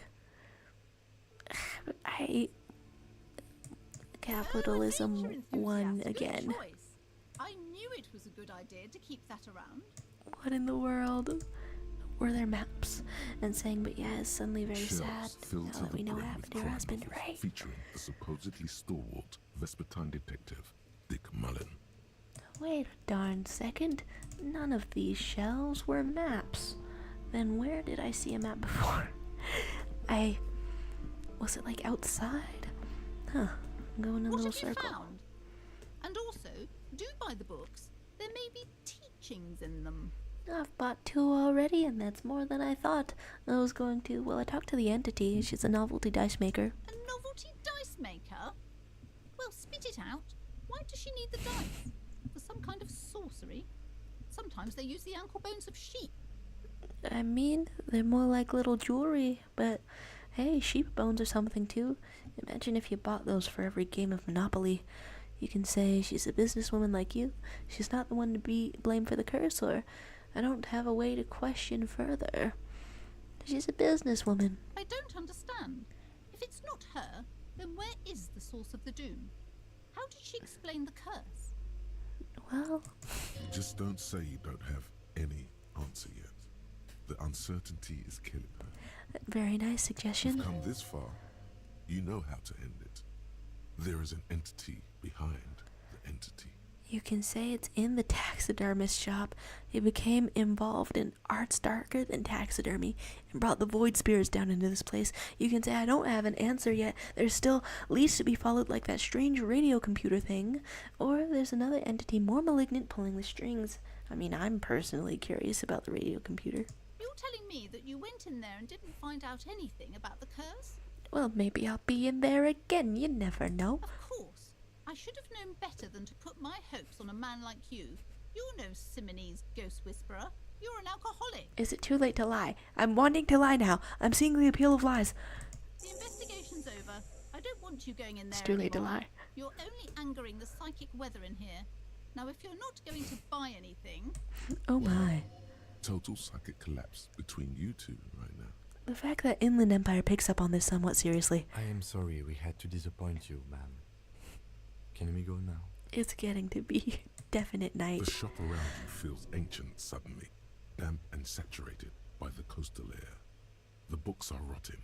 A great cold lives here, and there too, 1,200 meters away on the urban coast. The dark shape of a church is reflected on the water, calling. Whoa. And can we ask about books or maybe You maps? were already doing good, browsing the shelves. Everything is on the She's attempting to mentally direct you towards. Do you know what books you have? Why shouldn't you know about your wares? You just know where to look. And you have to open and free your mind to understand. Maps. Maps. She smiles and nods. Maps. Those. Reading a little bit more, asking if there's a map on the wall. Oh, can be looking a little bit more diligently while I'm in here. And oh, there we go. Yeah, walked right past it. What the hell? Even without a weird camera glitch, Several I'm missing maps things. have been attached to a Nice. bulletin board hidden inside the alcove. They're held up by small pins. The board has come loose from one corner. The sheer amount of dialogue in this game is completely baffling and frightening to me. The maps look old and faded. Your eye catches a map of Insulinda, a map of Revachol, and a map of Martinez. Huh. And you can ask to buy these maps. How I'm much? sorry, officer. The map of Martinez is the only one available. The other two are not for sale anymore. And besides, you could scarcely afford them. Why not for sale? Is that because of a curse as well? They're quite valuable, though they might not look it. The map of Martinez is 90 cents, though. Wait, why 90 cents? Why so cheap? That old thing. It's an out-of-date map of a tourist location that never was nor came to be. Oh, well, that'll do it. From when some design studio people tried to spruce the place up 4 or 5 years ago, They also renovated the horse statue, Oh. set up those coin-operated viewers, and designed the new street lamps. Oh, that's remarkably the opposite direction from where we thought. What happened? They didn't get that far, for some reason. A shame the project never got going. Would be nice if someone fixed Martinez up. All these ruins are bad for business. Huh. Well, a little map. Always good to be informed of your surroundings. Huh. I'm kind of curious what other things it would reveal to look at them. Thanks for the direction about finding a map. And saying that shack also means you can use the money for other things, which is cool, definitely. And feeling like the storekeeper is superstitious to the point of racist or potentially dangerous. It's definitely this type of unpredictability that's tough to stomach. This game is wild with the amount of writing, and what's great is that it's all justified, not only in how beautifully it's written, but how complex the characters and world building are. I really wonder if there's any like novel writers out there that would find themselves better suited to this kind of thing. And so now I'm kind of wondering about oh.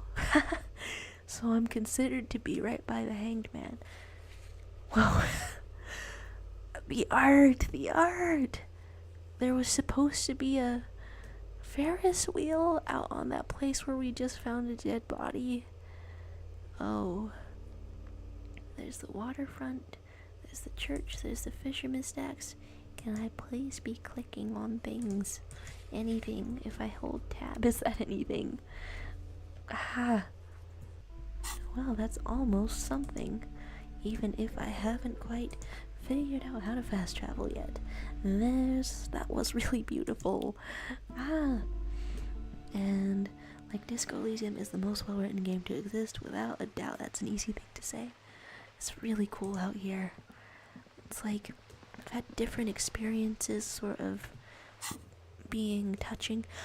Oh, okay, so going, I wonder what makes the little picture pop up. Wow, and now I can see more. And there's where Joyce is, and a little outcropping of land or something. This is so stylish. It makes me want to read a storybook or something that had this kind of illustration again. Well, I'm trying to go to Fisherman. Fast travel! Whoa! And it took us 10 minutes off the clock, huh? So I think I wanted to go into a house. Go into a house that's like beyond. So this one is clickable, but then another one was, he said, was just open. The door has seen better days. Oh. The layer of paint has started to peel off due to the salt and wind from the sea. Even the lock looks slightly rusted. Okay, unlocking. I'll wait outside to give you some time and privacy to check out your new living arrangement. But just so you know, after we are done with the day, I'll still be staying in the Whirling Rats for the night. We'll meet in front of the shack in the morning. Okay, so he's getting a morning walk all the way out to the shack. Huh.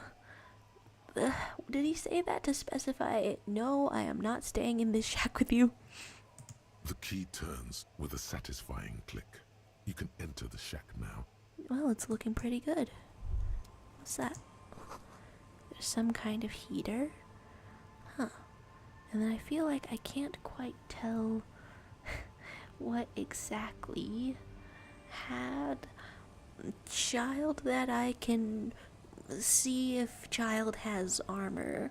There's figured out the fast travel or you have to be outside, right? I'm glad that it worked, and it was really cool art. And guys saying me just listening to the stream at 11:36 p.m. Hey, thanks for the thanks for the company in a way on this little adventure. Well, this is a way cozier shack. Huh. Just floorboards creaking around, a cute little piano, a heater that still works, and science fiction and books about brisk coastal bird wind watching. still howls against the window of the shack. Occasionally, the waves crawl in under the foundation, producing a low hum. Waves under the foundation. I mean, it seems like a more soothing place to stay than the place where you stare at Gart and he hates you for really good reasons. Listen to the sea. The room feels muffled, like you pulled your hat over your ears. Outside, it is cold and windy, but you're inside, and it feels safe and warm. Well, What is this place to you? well, it could become some kind of place. I feel like every single time Shivers uses that alternate little voice of the city, is it?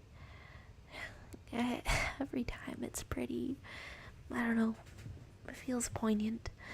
You can say it's my new hangout, where I could silently sit, drink, and die while looking at the waves roll in. You can say my forward base for coastal part of the operation. It's free. It's good enough. I could live here. Or it looks like this is my new home. Wonder where the old one went. Yeah, why not wonder where the old one went? Westward, across the canal, towers the whirling in rags. Door number 1 on the second floor is locked. Behind it lies a trashed room.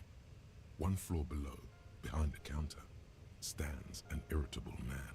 Irritable man. In a small shack in the fishing village, a baroque heater hums quietly, emanating a sense of comforting warmth.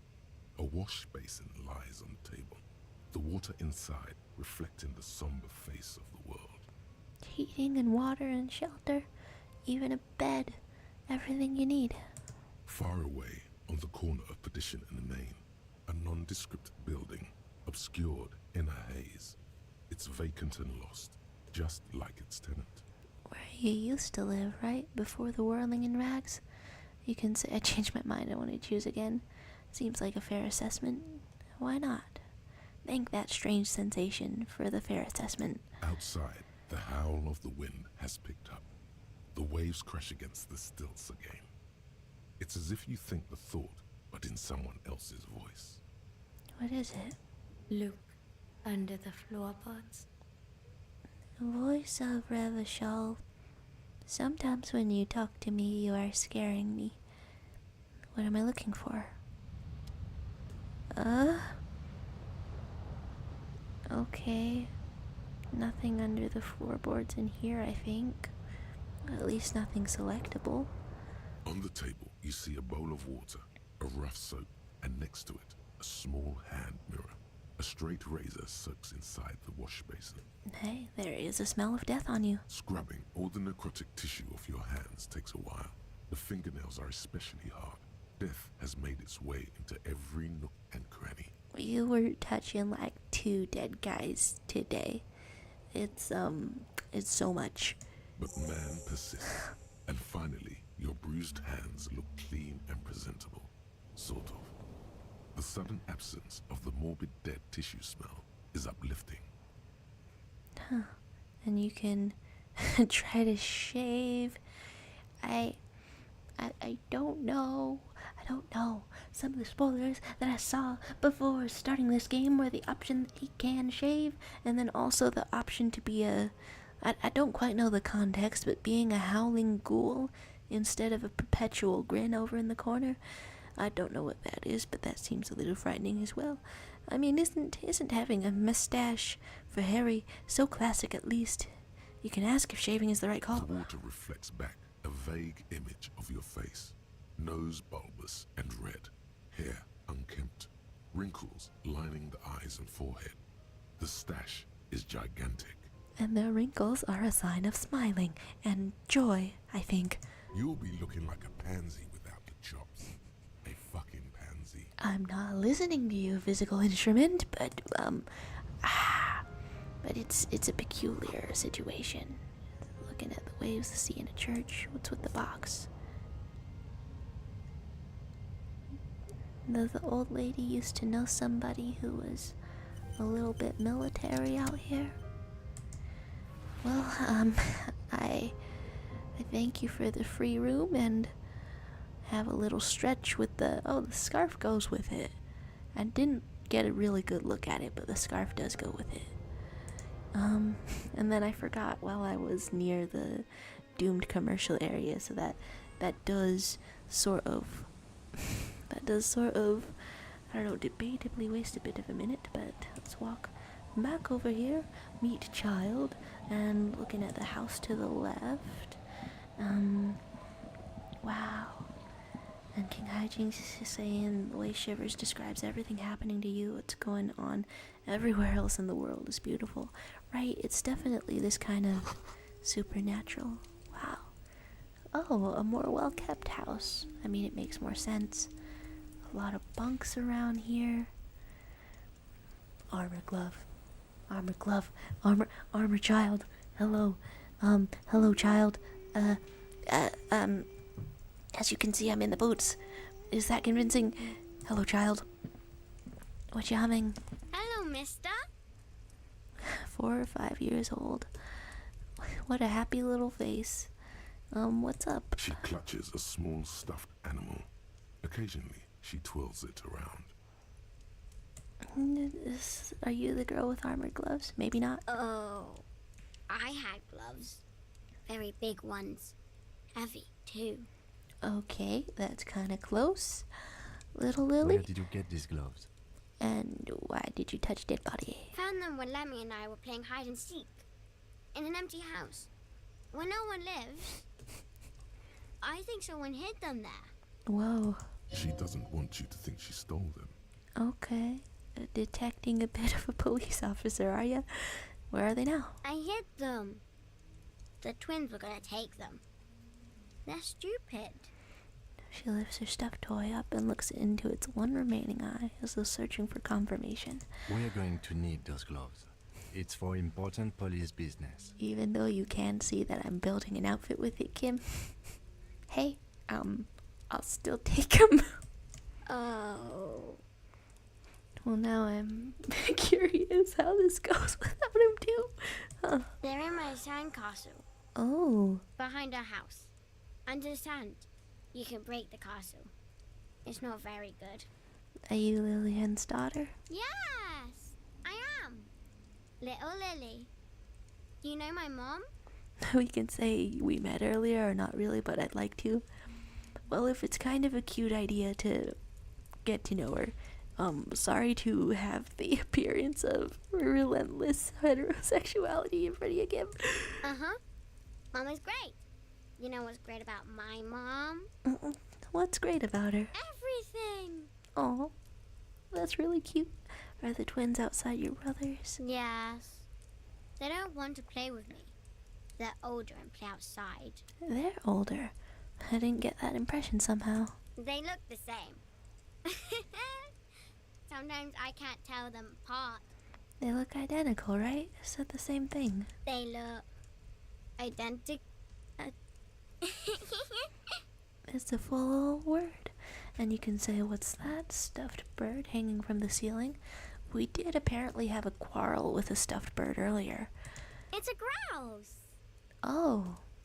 I knew that was a name of a bird, but I never actually looked up what it looked like. You might be able to get on Gart's good side. If you replace the broken skewer, you almost certainly broke. You can say, but what's it for? I don't know.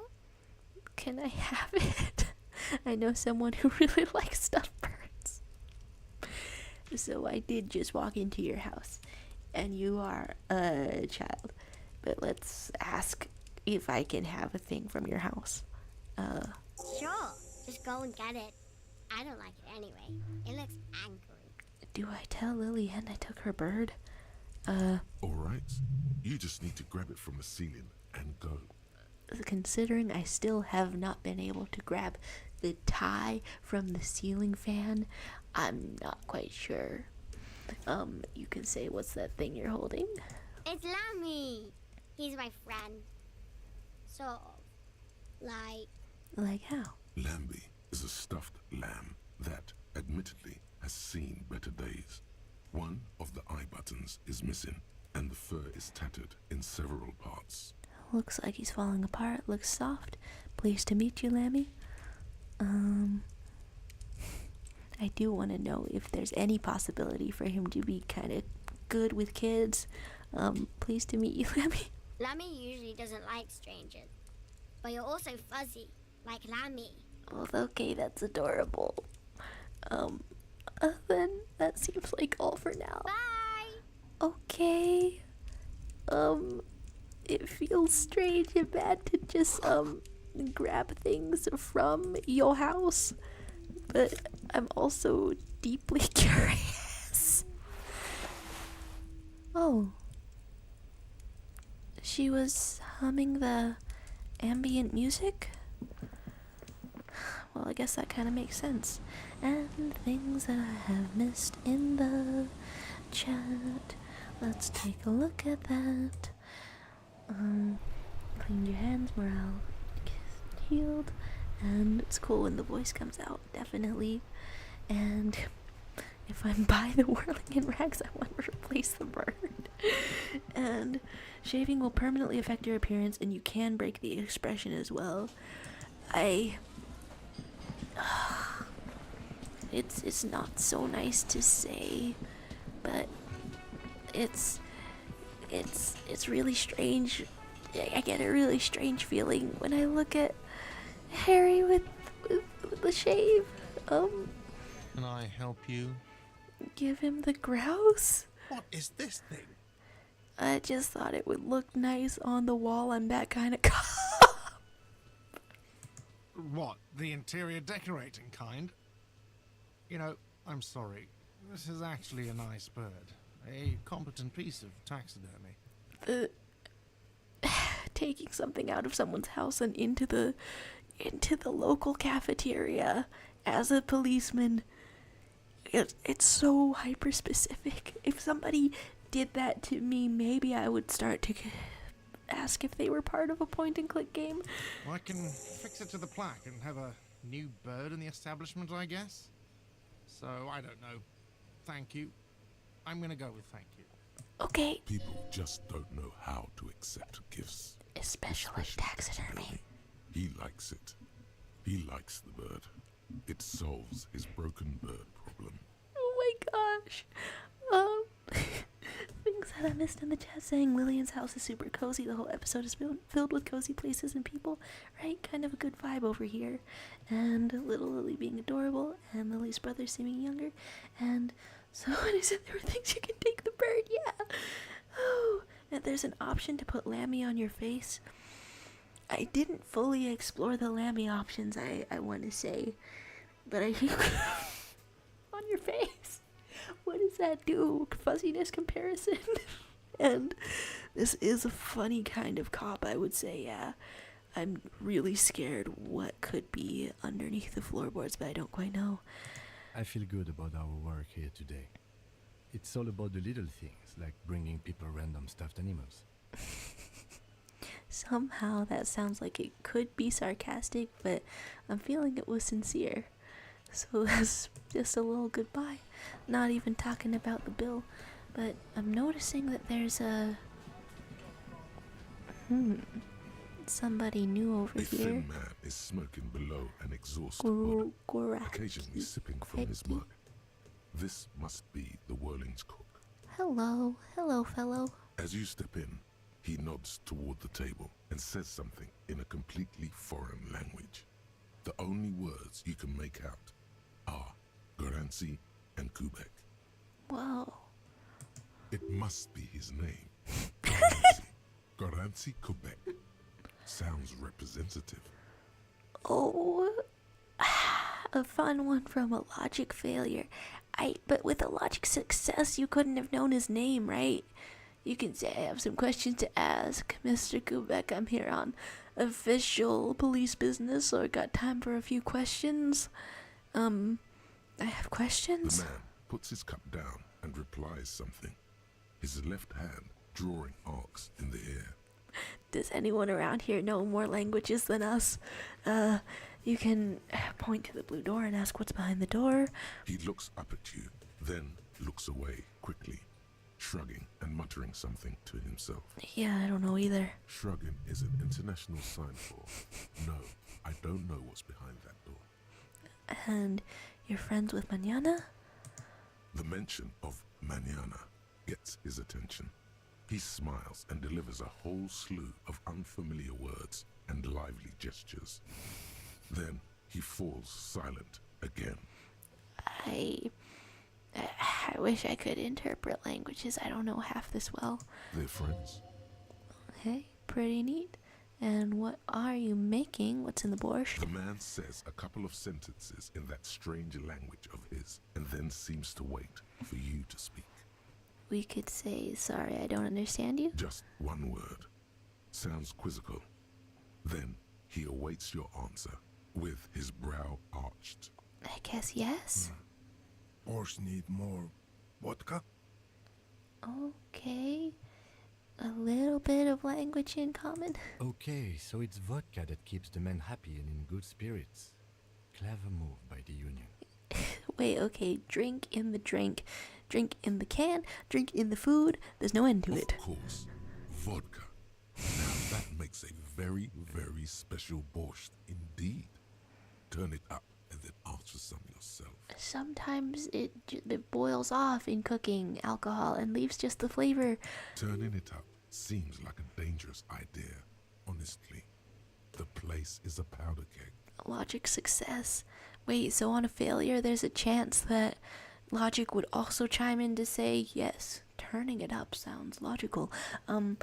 You can talk of turning it up or cutting it.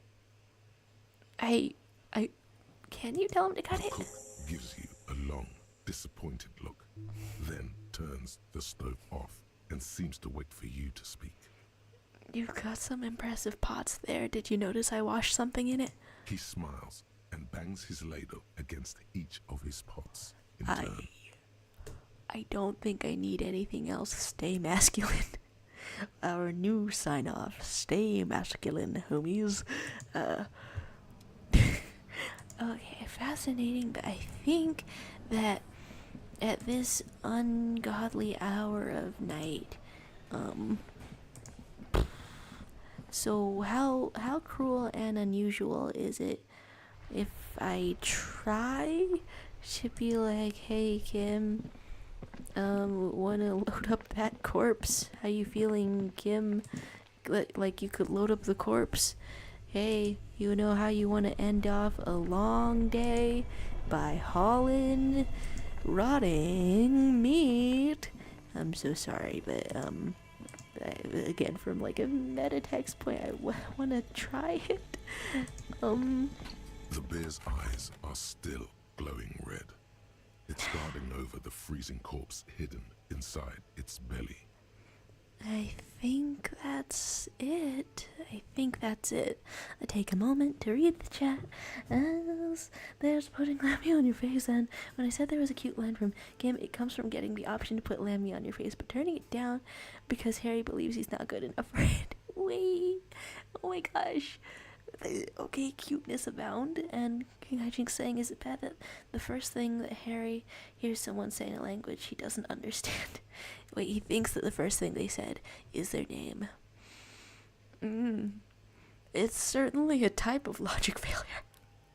Because I guess what you would mostly expect a cook to say is, the hell are you doing back here?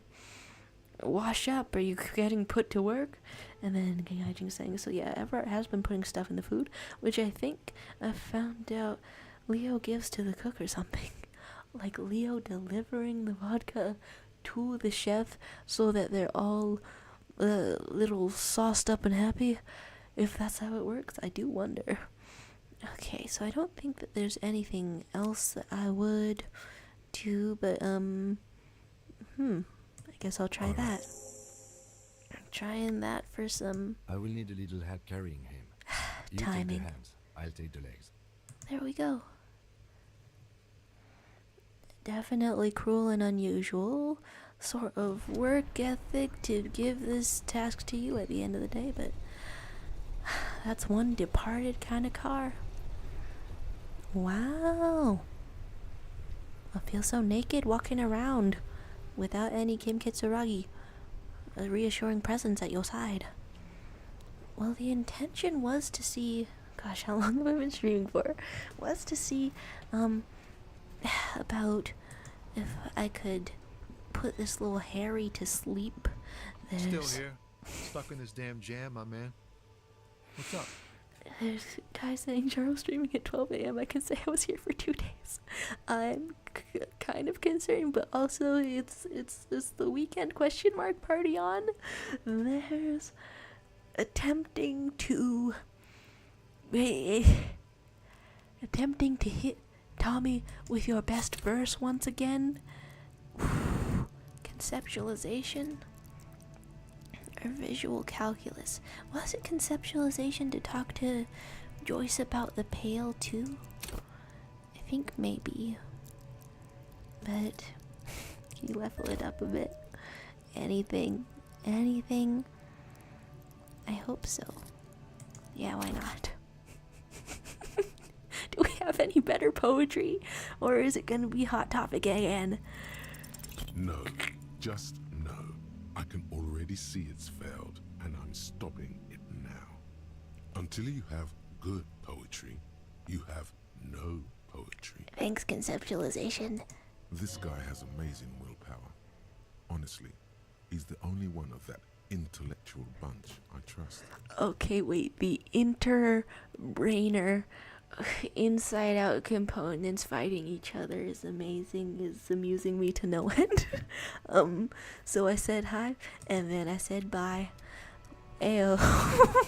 I don't think that there's a fast travel to where I think I can talk to Joyce, but yeah, all of this walking, huh? I appreciate having a map about it. Saying he looks so lonely without Kim, definitely. And let's walk on over. I think right over there. Clicking. Damage could have been caused by an earthquake. And King Hijinks saying now would be a good time to send Kim away if you're sure you haven't got anything else you want him for. I like that. The partial sureness is with me, right? Late time of night. So maybe he's back by the morning, which implies that I'm like, hey, Kim, as your superior, work overtime. I am a cruel and mean boss. I don't sleep. I feel very bad, but also, as an optimized gamer, seems like it makes sense. There's King Hijinks saying, I think talking to Joyce about the pail would be a good idea, good thing to do without Kim, considering how much he wants to shield Harry from it. Oh, exciting. Hello, graffiti artists up on the roof. Okay, Joyce still over here.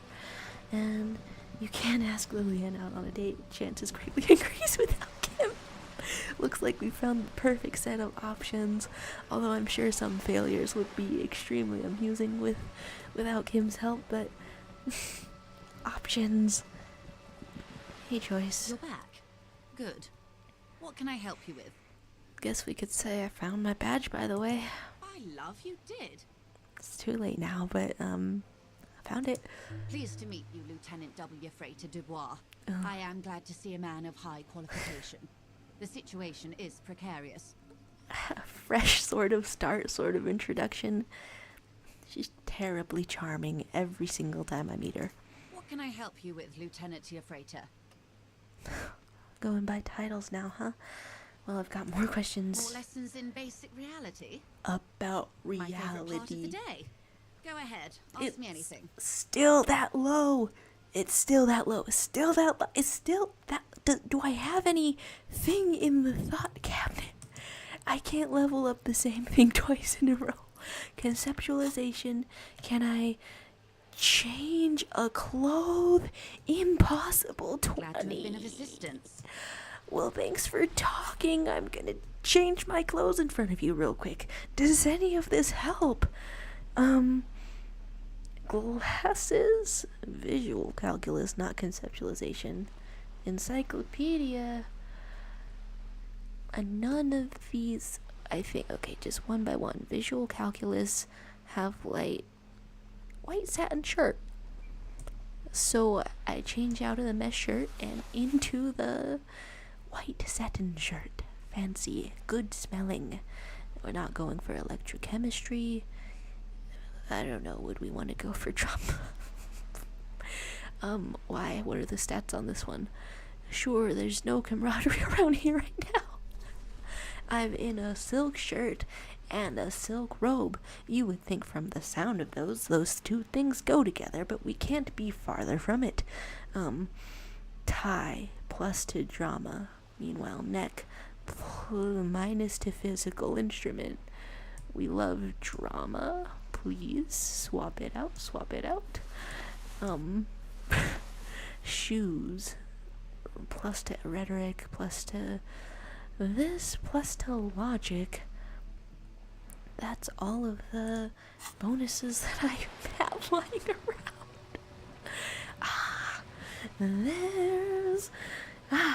Okay, check to the chat to see saying that Harry, Martin, and Lillian should all go on a date together. I do wonder what Martin would think of that. I think he would like her attitude, and if Harry like said anything out of whack, maybe they would commiserate about it. Maybe that's a half-formed thought.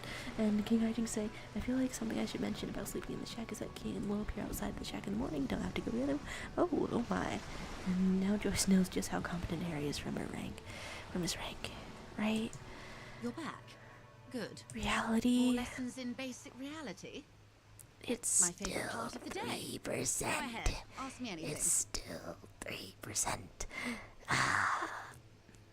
Well, it doesn't hurt to retry as often as possible. Okay, no, it does hurt. It doesn't hurt in the game, but it does hurt my feelings a little, even as I'm trying. A strange coldness comes over you as you look at the world. The waves sway the sloop slowly. That's all. Guess that's all for now. Okay, I don't suppose that if I happened to read the book about the Pale in front of you, then you could pipe up about any of it. The cover of this heavy tome features a number of esoteric symbols. Flipping through the book, you find a number of sections on the general benefits of the Pale. A large pharmacopoeia makes up nearly half of the book. Breakthrough imminent. Wait, did I come here to find out about the supernatural, and then that little notification was to say that I'm successfully accepting homosexuality? I've clicked through so much of this book. Have you taken any walks through the Pale recently? We've walked through the Pale twice a week. And on your walks, do you stop to meditate on the nature of your being? We never meditate. You need to do that. It's important for opening up your agiogenous zones. What's an agiogenous zone? They're a series of psychic nodes located throughout your body. Unfortunately, the stresses of modern life often cause us to close off our agiogenous zones, which can result in all manner of physical and psychic ailments. The 3% is eating at me Regular a little bit. In the Pale, however, can help to open up these zones, permitting the free flow of psychic energy throughout the body. We can meditate. Good. And when you meditate, are you in the nude? Not at all. Nudity I lied. is the most important part. Nudity is the Of most many important ways part. Modern society prevents our true selves from manifesting. Clothing may be the most repressive. Oh my gosh. You probably can't even take off your pants, can I you? mean, he really likes the pants, so it's rather not doing Nor it. should you. Nudity is shameful. No officer of the law should ever be called sans pantalons. Sans the skeleton Undertale. You can say, oh, you're right, I can't take my pants off. Does that unlock some kind of a thought of not taking your pants off ever? You could say, I could, I just don't feel like it. You could at any time. I'm a little bit mischievously wondering what the first one does. That feeling is the weight of society bearing down on you.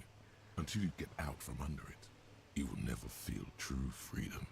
And we read the entire book. And I don't know about the Pale. Okay, so I did at least remember. Homosexual Oh. underground. It was for a sec. Okay, I'm so fixated on the You should Pale. stop obsessing about your own Hey! sexuality. I thought it was a Feels white like it's thought about bubble time because to it do was that. like You pale. thought about this for 8 hours. Not only should you stop, you should tell Kim you've stopped obsessing about other people's sexuality too. I'm sure he'd appreciate it. Unless you already got him killed because you were obsessing about your sexuality. There's no way of telling from within your brain. But for your own sake, please say you didn't. Bonus is stopped obsessing. No. Oh my gosh. Well, I'm excited to talk to Kim about the bisexuality. Okay, perfect. And it's all connective over here. God, what was this? What is all of this? There's options to forget things, forget having your shit together. or forget having +1 to perception. Well,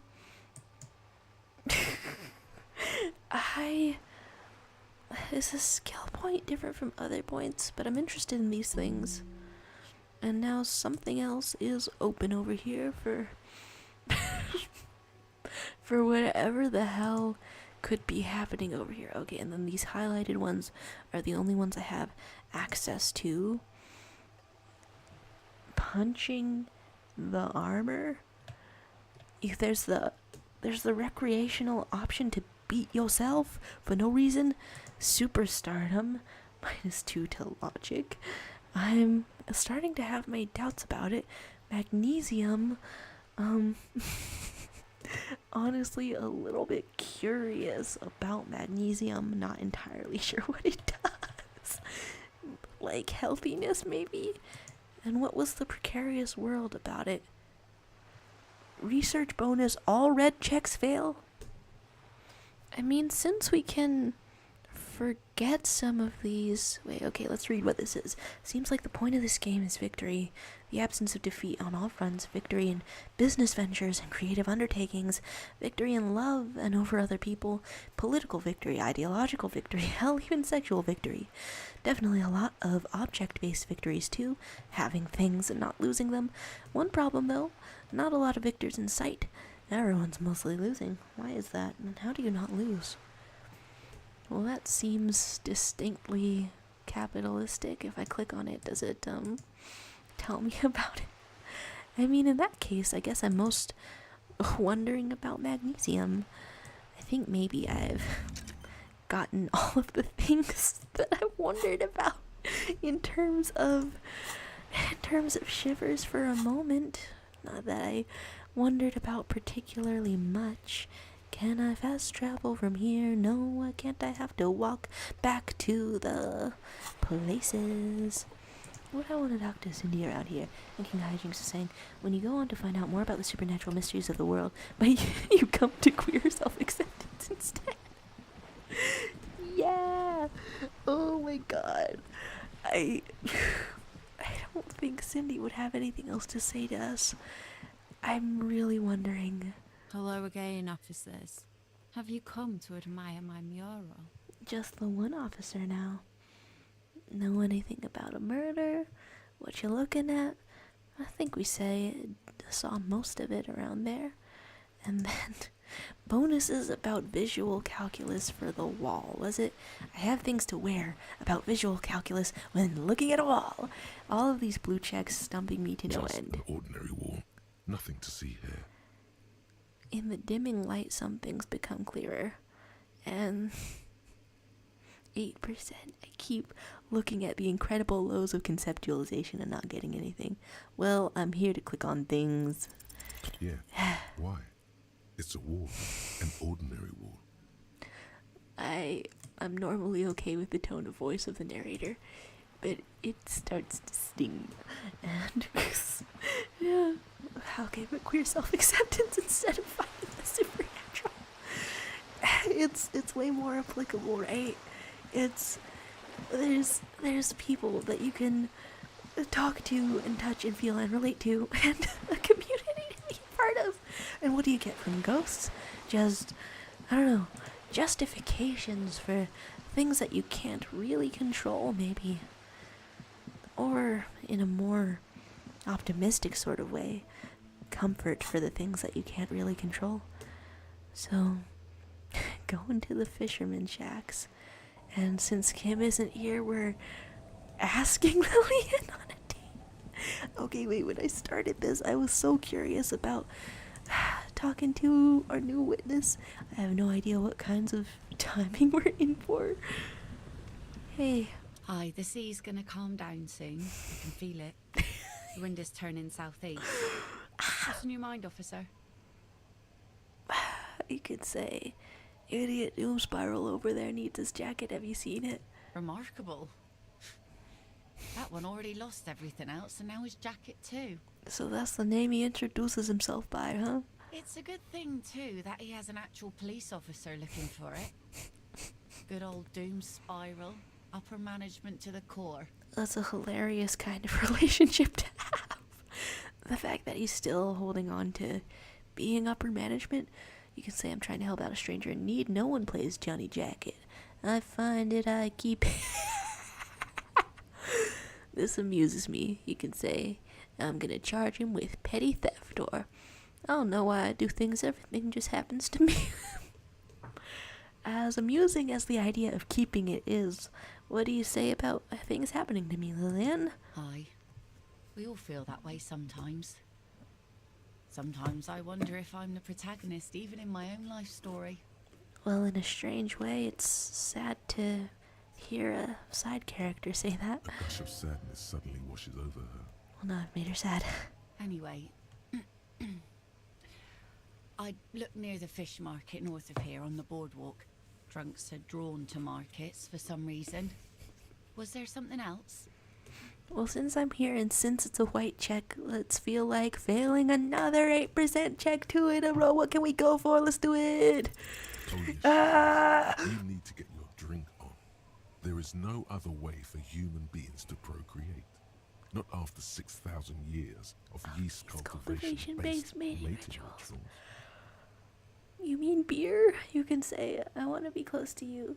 And if there's but one way to intimacy, that's out of nowhere. You can say, since the dawn of mankind, Al Ghul has watched over the procreation of our species. She has 3 kids.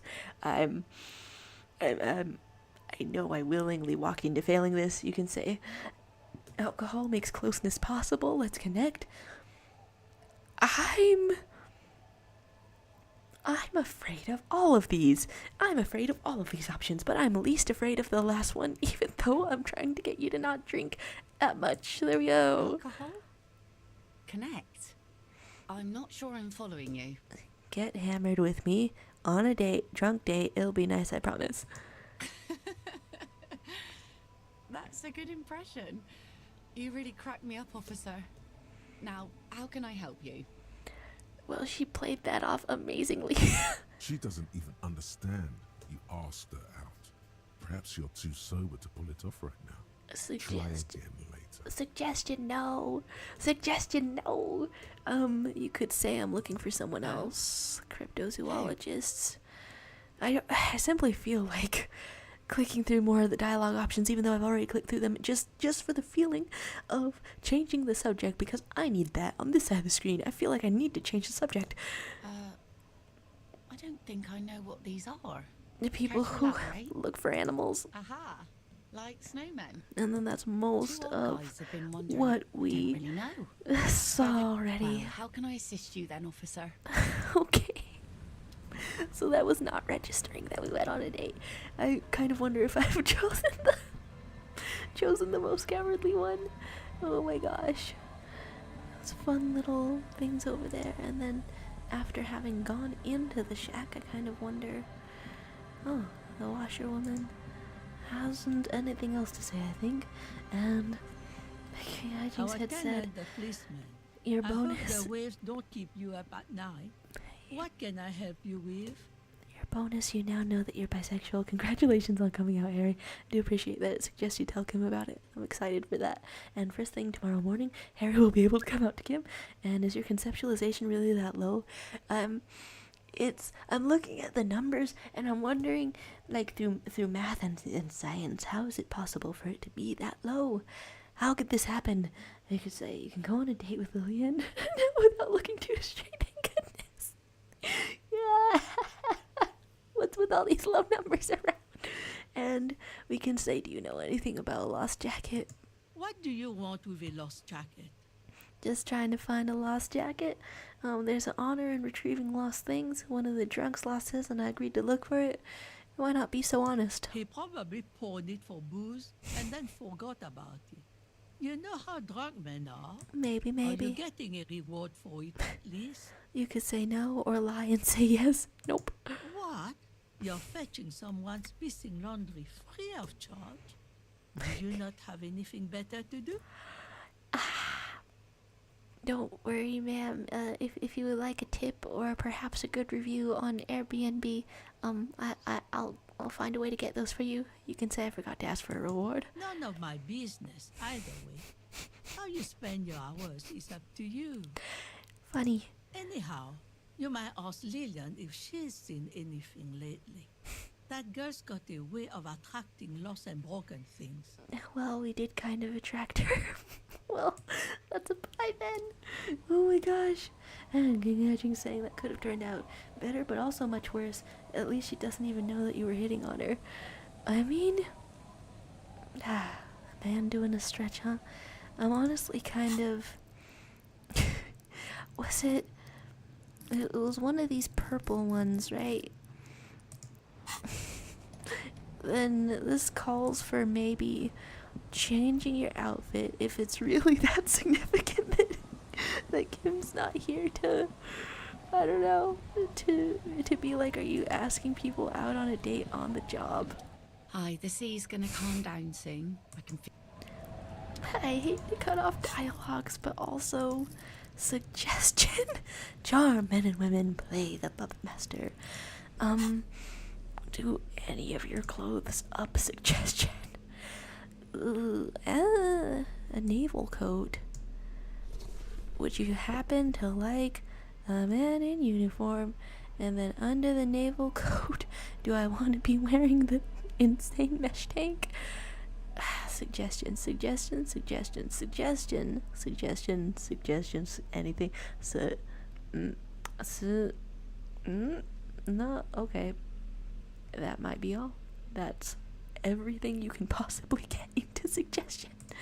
Other than one other point. But it was so low before. But what are we here for? If not to throw these around. And King Hijinks asking if I want to know where Idiot Doom Spiral's jacket is. I mean, might as well. I saw something up on that fence, right? That's unreasonably high now. Aye, the sea's gonna calm down soon. I can feel it. The wind is turning southeast. What's on your mind, officer? Asking again and twice in a row. You think more of that after a man died at sea? But what do I do then after her man died at sea? The 28%. This is the second check where I'm like, there's no way I'm gonna pass that. Is there something about having more in the purple line of work that that makes his love life go just slightly better? What if I told you it is actually possible to go on a date sober? Sounds interesting. What does that mean? You could say I'm listening, get out of here with your crazy fringe theories. What you're suggesting is highly experimental, possibly dangerous. We could say it's dangerous, but we could jump head first into it anyway. Before recorded history, men and women were able to do simple, This very is primitive things weirding to me get out sober. slightly. Acknowledge the situation and keep it basic. You can say, I'm a drunk, don't know if you've noticed, so I usually ask people to drink with me. Okay, well now the timing of this is oddly sweet. I have, and I don't really. This time though, I thought I'd ask you for a walk. Oh, Just a walk? that's kind of I charming. don't know, officer. I would not have taken you for an innocent perambulator. Well, today we're innocently perambulating, Lillian. I am, that's why you should definitely agree. So yes, ma'am, is the walk happening? Please come to a sober walk with me. The first one seems kind of charming too. Where this walk take us, officer? A nice view on the beach, Land's End. All right. I will walk with you. But you need to understand that nothing is going to happen. We're just walking. Alright, just a good old-fashioned walk. I like walks. Something could happen. I understand nothing. Hey, why not like walks? Or how about understanding nothing? Well, that one's kind of more mysterious. Charming. My man was like that too. Had to knock 2 of his teeth out to establish a good relationship dynamic. Frightening. I'll see you at Land's End in, let's say, 15 minutes. Oh my goodness. We're all spruced up for it too. She doesn't wait for an answer. You better get ready. Well, we've already gotten the corpse off. Walking off. Is what we're wearing? The blinding white boots.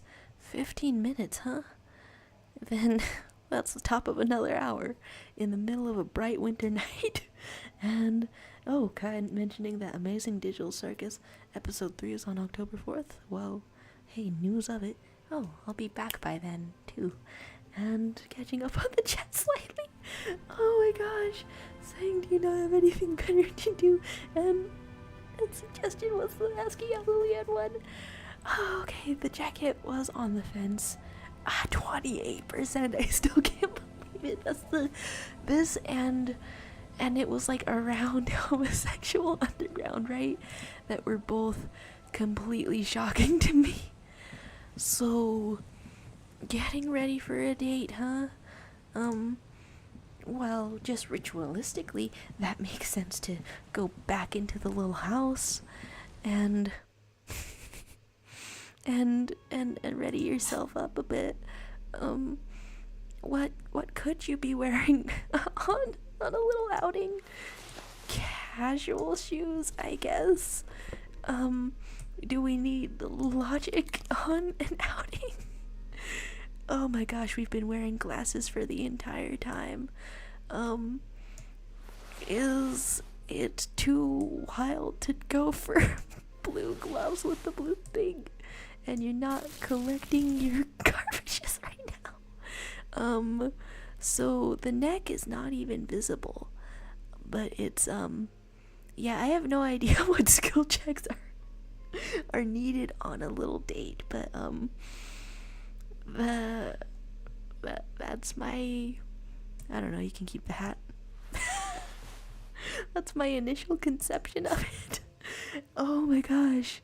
And remarking that it's crazy that you can enjoy alcohol, enjoy the company of others without alcohol or drugs. Breaking out of You it. see a bowl of water, a rough soap, and next to it, a small hand mirror. A straight razor soaks inside the wash basin. Really, really curious if failing to shave does something. And saying, actually succeeding this check is pretty cute. The interaction with Lillian is a lot better than the check makes you think it's gonna be. Cute stuff around here. And then in terms of mapping, so Land's End, was it? Someplace cute and nice and good to look at. Did I indeed find it? Do I, the player, remember where it was? And the lighthouse. Okay. Lighthouse. I may be wandering in the wrong direction, but time doesn't pass while you're out here walking around. Completely unsure on my end, but I think I did see a lighthouse, but also oh right. Oh, this is sort of heading toward it. Okay. And then the other thing I was thinking of doing, if any amount of time was passing without Kim. Oh, that's another thing. Kind of wondering one. Oh, already there. Well, that was barely 15 minutes on the clock. Okay, I thought I'd have to, read something to wait for her to show up, but hey, here we are. Okay, that was the right place. Nice. Okay. The woman gazes steadily at the waves. A sudden gust picks up her dark hair and lets it fall again, tousled, wild. She brushes a few stray locks from her eyes, and only then spots you approaching. Aye, so here you are. It's late and the sun is going down. It'll be dark soon. We stay here long enough, we will be joined by a cortege of drunks and teenagers. That cortege, huh? Know that you're not the first guy to bring a girl to Land's End. Oh my gosh. This is what the locals call a make-out spot. What? That is not going to happen here today. I just want to make that clear, Dimples. Got a lot going on with your face, but yeah, dimples. Well, that's a nice descriptor. The thoughts are still elsewhere, with distances across the water, and with the water itself. She's a cool person. Across the rusty water, that's La Delta, the financial district. In the mist-covered distance, towers rise as a rebuke to the poverty of this coast. You could say you seem surprised that I made it, or maybe this was a mistake. I mean, we made it, so let's make it. Drinking men aren't known for keeping their appointments. We did today, and we're drinking less. You can say I'm actually quite good at scheduling. Maybe. You've made appointments around here before, and you could say it's a rock star thing, tardiness. Sorry you had to wait, or I wouldn't miss it for the world. Just trying to be a responsible grown-up. Yeah. Being a responsible grown-up one seems some kind of insightful to me. So this is what this is? Responsible? Well, maybe it is. Maybe you'll have a revelation and crack whatever you're on. There's lots to crack around here. You can say this is a good influence on me. Probably not, but who cares? What's the next step? I need to get in tune with the coast. These are also interesting, but I am curious about that one. Getting in tune with the coast. And its people. Glad to be of assistance then. Did you detect that I was asking you on a date, though? Her laughter is throaty and warm. It rhymes with the sunlit waves and the cries of the gull. It rhymes, huh? That's a really beautiful way of describing it. She nods to you, a playful glint in her eyes. As she turns to face the sun, reflected in the waves, and the skyscrapers rising across the bay, you cannot help following her steady gaze. We must be pretty near the poles of this world if it's a globe, if the sun is still setting at this time. A past incarnation of myself called himself Tequila Sun Reset. Wonder why he did that. Or keep quiet about your sordid past. An honesty kind of playthrough. It's a common Revacholian expression. Means drinking yourself to death. And now you know. So, are you going to keep the name? You can say Tequila Sunset all the way, or I'm good with Harrier these days, or Harry's my name, don't need any others, or this is a new model of me, it will need a new name, or I'm gonna drink myself to death, whatever name I choose. Well, I want to know if she has any inputs on names. Can't wait to hear it. The remains of the dying sun are reflected in the waves. It is a the lighthouse. Skyscrapers rising across the bay. Oh my gosh. Your mind clears for a moment as your senses take it all in. Not just the glass skyscrapers, fragile looking in the shimmering air. River Esperance flowing into the bay. It's so beautiful. That narration coming from the sun and reading a little bit of the chat being like, it's the right direction and this can be practiced for when you go to see your girlfriend. I have been having like weird dreams, and the term make out spot makes me wonder, and you already have a big head start over here. It's the fact that I don't completely know makes me wonder, and is it me or is it getting paler around here? And Lillian's philosophy being cool, and I like how open she is to Harry finding a new name for himself. It's cool stuff out here, right? Isn't it strange for this all-powerful thing, the sun, to be so generous towards us? You know, the best time to go out fishing is usually towards sunset, when the water is warmer. Warmer water, huh? The sun also falls on the Capeside tenements and war-torn ruins. An old sea fortress juts out, seemingly impervious to the sheen cast over everything else. shaking you out of your reverie. Just enjoying the coast. He seems way more in touch with shivers The around. sun does little for the dead. Man, and maybe I those could have used a hopelessly couple of lost in their bonuses own over here. minds. Wow. Is that why you named your boat the Sun? Oh, that was a bit of pride and a bit of superstition. Whoa.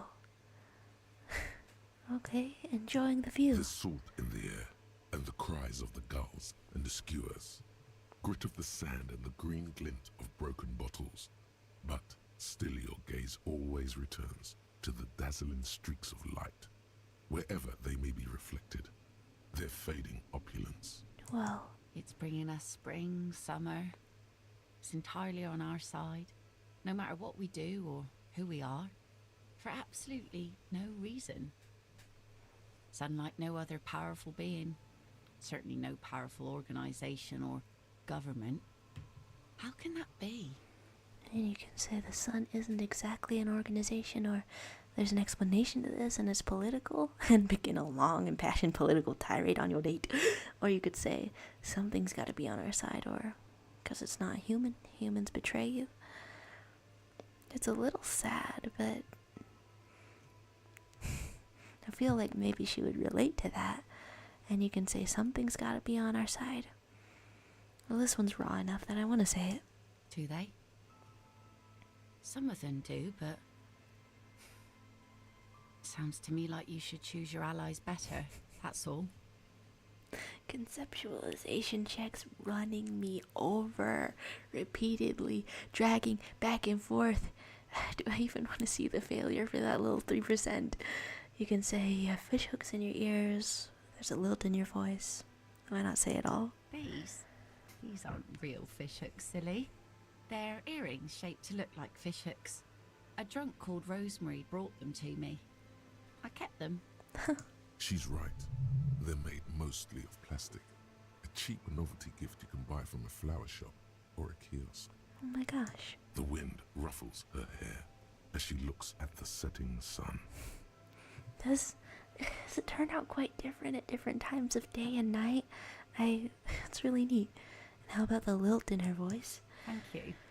I'm half Ubi. My mother was from Ubi Sunt. Not a lot of sun there, I hear, though I've never been. Huh. The wind ruffles her hair as she looks at the setting sun. Don't you want to go visit La Delta? It's enough that my fish goes there. 50 real a piece they ask for spring cod. Then who do you think killed the hanged man? Good one. I'm gonna go with the rope. Hey, it's a good guess. And so I get the feeling that I don't get to go on this date like a second time or anything. No other ways to encounter this check, so what I've got for 3% is all I've got. Take a moment to read the chat, being like, what's very funny is that most playthroughs I've seen take Lillian on a date at night, and the narration's talking about a sun that is invisible. Right? It seems at least like maybe there's some sun. I totally thought it was more night than it is, maybe? And rare to find something so powerful, and giving that doesn't expect anything in return, right? And knowing that it's a bullet. Oh, she's from the same place as Leo?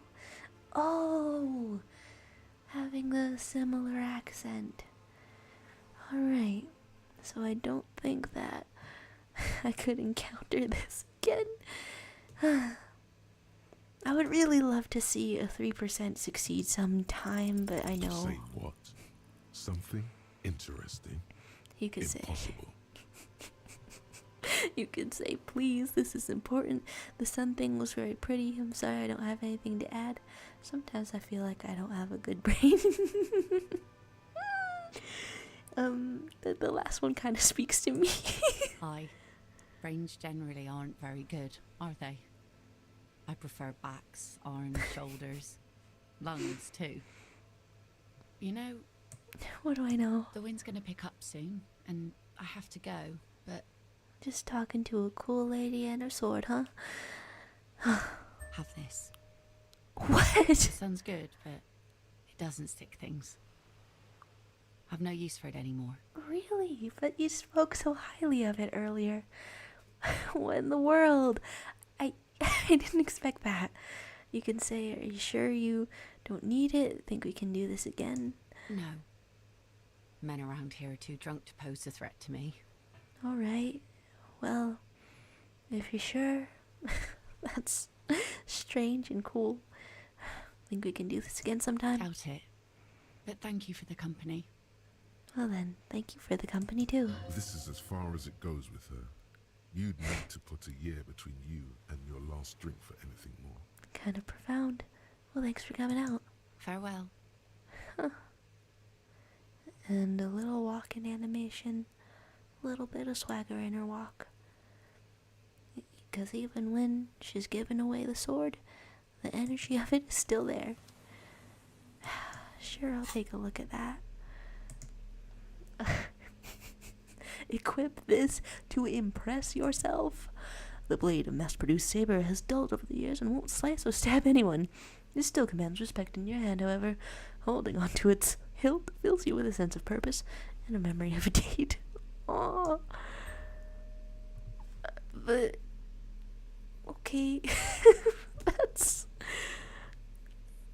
a little bit straight. You can dual wield around here with a crowbar and a sword.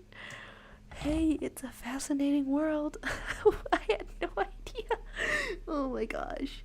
And King Hijink saying, even failing that check to say something wasn't too bad and still ended on a positive note. Right? It makes me really curious what the alternative is, but I guess let's get on out of here then. Seemed like a time of can I not travel till I'm standing in the right place? It would seem so. So let's stand in the right place. Seems like a time of things, and this is already one of the longer Disco Elysium streams, but if I'm for real not playing for another week or two,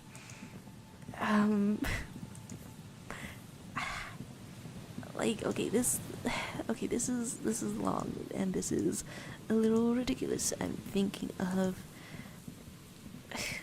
not sure if I can get to it, thinking of talking to our new witness, our assault victim class. I forgot how to pronounce her name. Cassie? I definitely forgot how to pronounce her name. Thinking of talking to her, but that would be after a sleep if possible. I keep clicking on the wrong things. Can I travel yet? No, I can't. There's, practice some sick combos with your sword. I truly wonder. And King Hijink saying that date went really well and you got a cool sword out of it, right? It's kind of makes me wonder, what is the most that can happen about what's the most ideal and sword related thing to happen on a date? I truly wonder. And will it let him sleep in a little? Hello, Harry Dubois. We've started the ritual of making sure you're all nicely dressed or undressed. Okay, so that seems like a definitely limited amount of spots. Looks like I have room for 4 more articles of clothing. Huh. Fascinating. Get yourself a rest if you can. The bed is comforting, if a bit run down. Still, you've earned a rest. So it's at a certain timestamp. And what I want to do is know about communism for the timestamp. You're interacting. The front of this quarterly journal features a large satirical portrait of the late King Friesel. From the sides of his head, a pair of white antlers spread to the corners of the cover. White Friesel. And the little message over here being, talking with Cassie is the next objective in the main quest, and you might want to be prepared for that. It's probably something that takes a little more time than I have tonight, isn't it? Then, I guess, exploration and sending Kim away and a date and communism is what we're reading about out around here. Huh. You just flip through pages or ask questions? Because Friesel was incompetent, foolish, and cruel. In short, the embodiment of everything the communards wished to overthrow. It's satire, you see. Oh, okay. More of a quarterly journal and less of a convenient manifesto lying around so you can manifest some coherent thoughts. We'll flip through, I To your suppose. disappointment, there aren't any full-color pictures to direct your attention. Just column after column of closely set text, interrupted occasionally by little doodles in black and white. Huh. No advertisements, you notice. So who's funding this radical commentary? Oh, good question.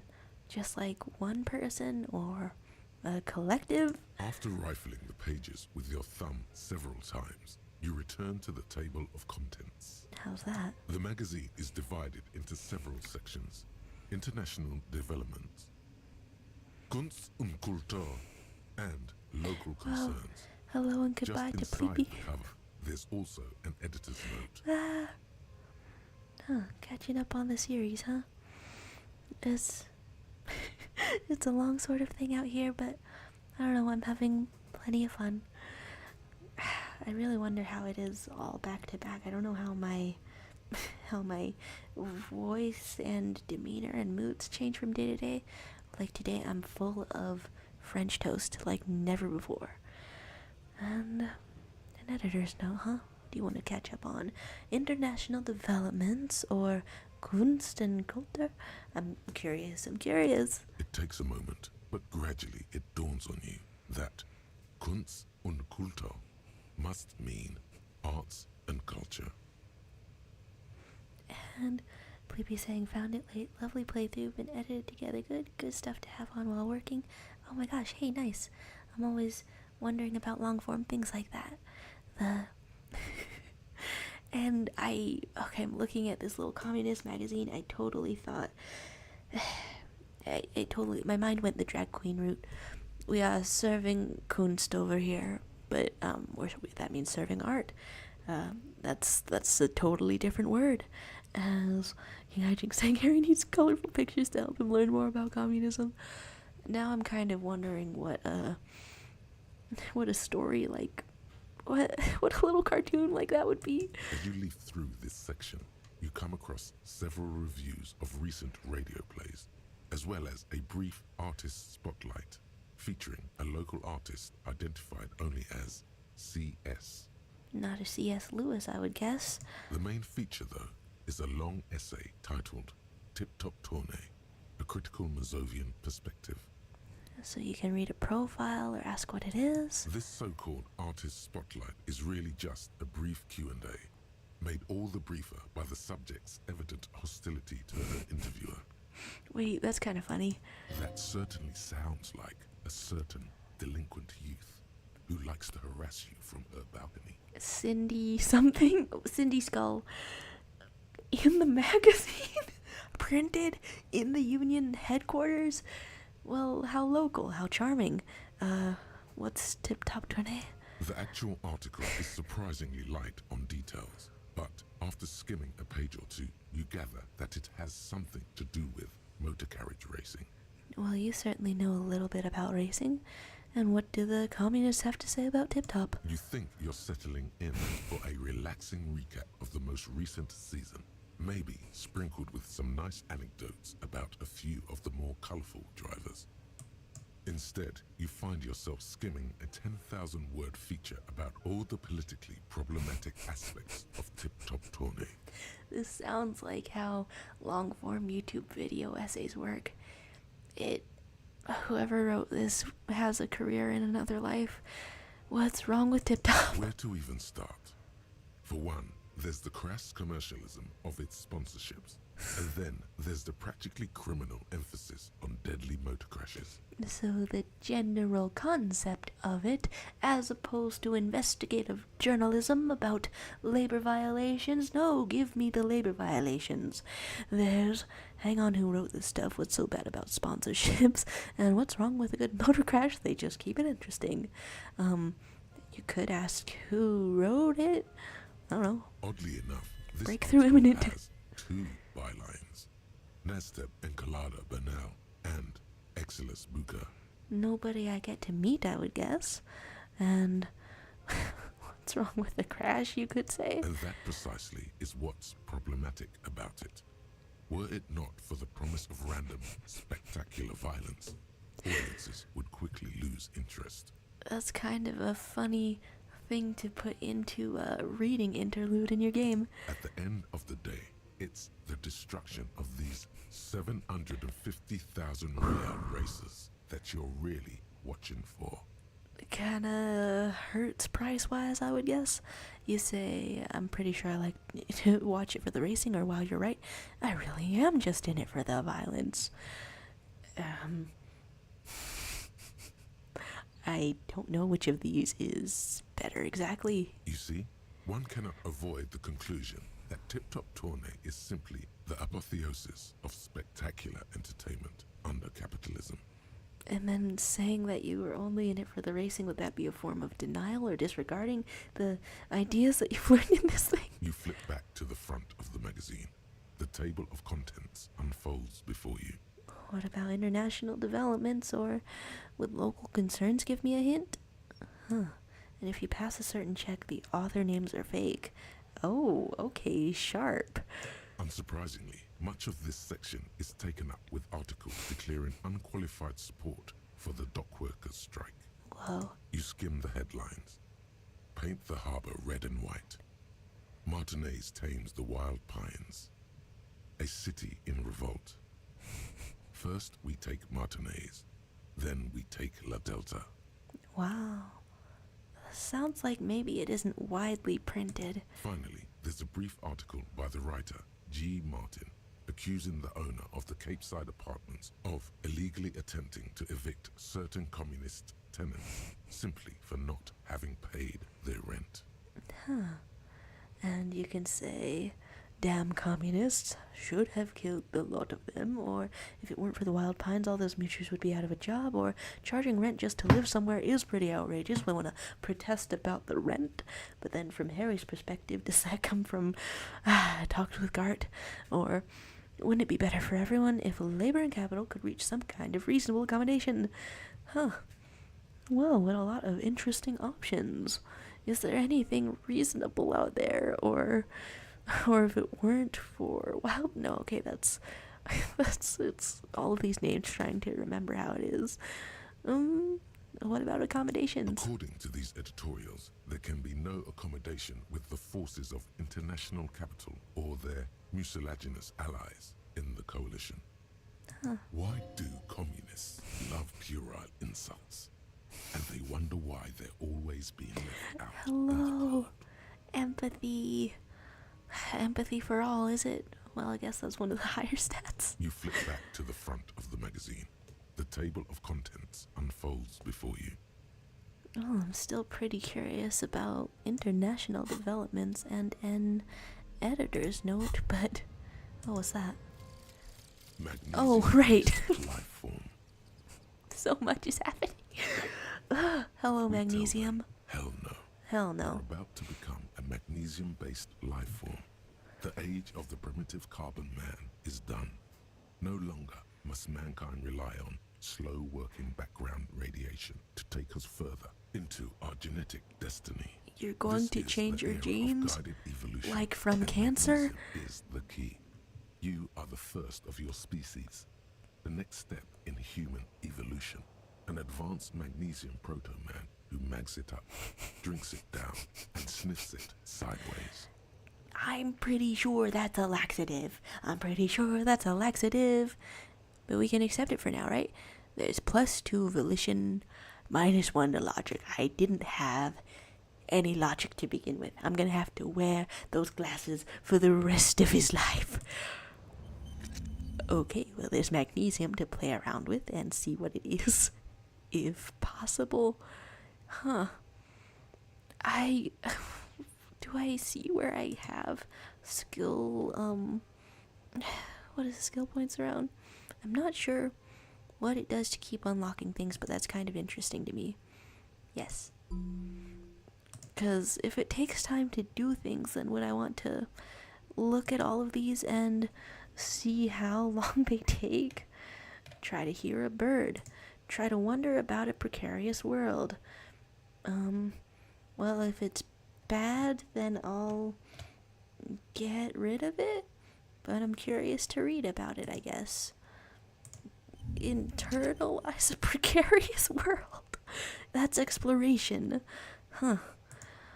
There's looking over at The bed is comforting, if a bit run down. Still, you've earned a rest. first sleep on this night, and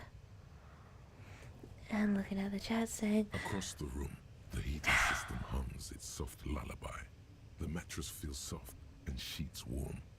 It only takes you moments for the world to fall away. it's kind of funny playing this at around the same time that Harry is experiencing. Almost time for me myself. And I wanted to read that King Hijinks has said, Cindy is an actual activist who's making a statement, and she walks that talk. Okay, nice. And she probably would make some sick video essays if this world had YouTube. And if you read that communist article while Kim is around, he talks about how much he doesn't like it because he likes car racing and is criticizing his racing thing. Oh. Then I'll have to see what's up when he's around then. Okay. And Kai saying, 1 a.m. Sharo stream, what shall we encounter this time? The end of a third day in Disco Elysium, I believe. Pretty soon the end. Thoughts, baby. A million little lights. It's so in my ear. You're one fine instrument, brother. All those faces and all those names. All that laughter and screaming and scheming. Hello. Every corner and every stream. Ancient reptilian brain, what you gotta say about that? Recorded in you forever on Faraday. Well, you're part of eternity then, aren't you? Isn't that something? You can say spinning in eternity, spinning on empty, or tell me, am I dreaming? That one's kind of longer. Appeals to me a bit. No, you're spinning tapes at the discotheque. The great unceasing disco of the mind. This is really some The bang. The endless learning experience. So I didn't intend to distribute this voice vibe at 1 a.m., but that's where we are. I'm every single time kind of feeling a chill across my back. An unceasing disco of the mind, huh? My grandma used to forget what the word for the club was and say, are you going to the discotheque? Spinning in eternity? On and on it goes, for untold hours. At the disco where you first asked her to dance. Remembering? Rising. Above the dark curvature, the great wingspan of sleep, studded with stars. Well, ancient reptilian brain, you're really loud for a dream, but that seems more restful than the other night, right? No longer at the Whirling in Rags. Behold, there are millions of them down there. The first time, the last time, the smoke in her mouth, the plotted flowers, the faces turning, changing. And what is it? It's the world, Harry boy, and you're made of it. One way to think of it. Every day you're out there, you make more of yourself from it. I'm afraid you can't be unmade now. Well, now listening to this after, seeing that, what was it, Jacob Geller video essay about how nothing ever really ends. It seems like it could be a positive, right? Like the breath of Harry Dubois could live on long after he's gone. You can never forget this shit. Well, here I was trying to be positive. The colors, the voices, the rain, the snow. I don't want to, it's beautiful. Or the endless visions erase them. I'm still trying to be positive, sunshine, ancient reptilian brain. If you're so reptilian, find a nice little berry, a little part in the sun. It's rain, snow. It's beautiful. Beautiful. It's stuck on loop, whirling, spitting out words and images. Noting in the chat that Jacob Geller is one of your big faves. Right? I don't watch enough of his stuff, but it sticks with me, and I wonder what he'd have to say about this game. You're the son of the world again. Harrister. A ceaseless agent. Harrister. Picking up litter and old newspapers. For collecting money. your little bubblegum wrappers and idiotic picture postcards. Also for money. Meaningless keepsakes.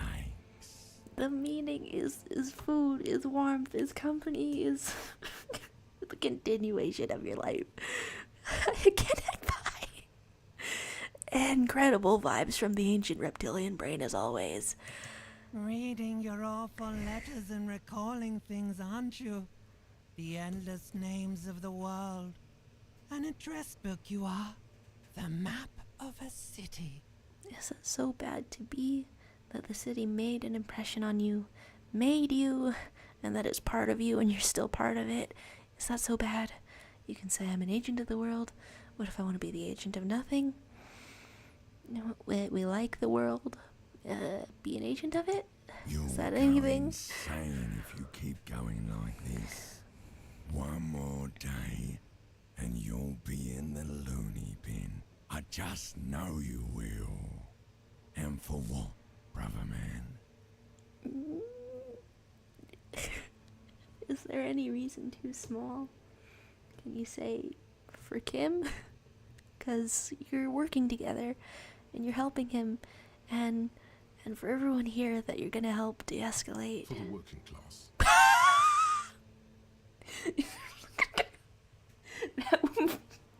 No, wait,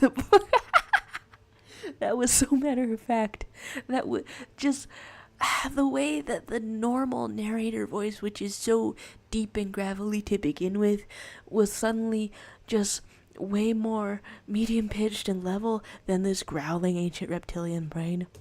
For the working class. Even in your sleep, overthrow the pigs. Hello. Solving your little crossword puzzles. Doing your tasks. Crossing names off lists. Trying to become some sort of world detector. World It star. won't make it okay. It won't put smoke back in her mouth.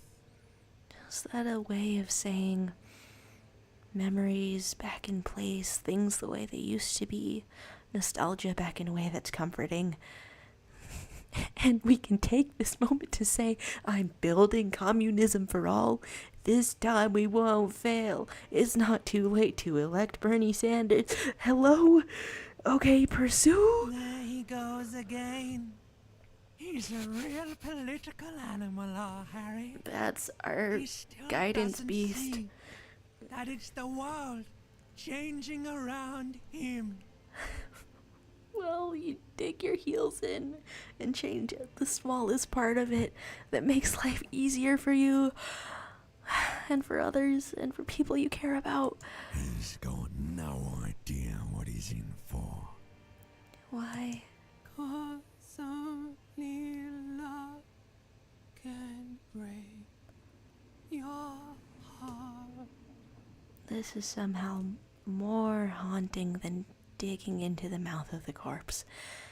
So you just feel the pillow under your cheek. Beep, beep, beep. The alarm is ringing, Harry. The disco circus goes on and on. You barely slept 3 hours last night. I'm sorry, Eggpie, I can't get his ass. His ass is too fast for me. His ass is a lizard tail and it's whipping me. Nay-naying even. You can do it. It's nothing. Do it for the city. Go. Thanks, Volition. These... Everyone with their names in a color on the inside of his skull are a real handful to deal with a lot of the time, but less of a handful than the reptilian brain. I should remember that and be grateful. Do it for the wind. Thanks, Shivers. The city, the wind, the new day.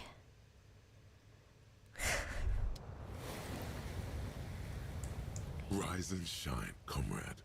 It's time to get to work. Oh, right, yeah, I did accept more communism in your sleep. I thought you were already having communism, but there's more communism. Let's take a second to see what's going on, I guess. Despite all the thinking you've been doing, only 0.0001% of communism has been built. Right. It's too great a task to undertake alone. You're going to have to get organized. We're recruiting people. Does Kuno want in on communism? They have some letters in common.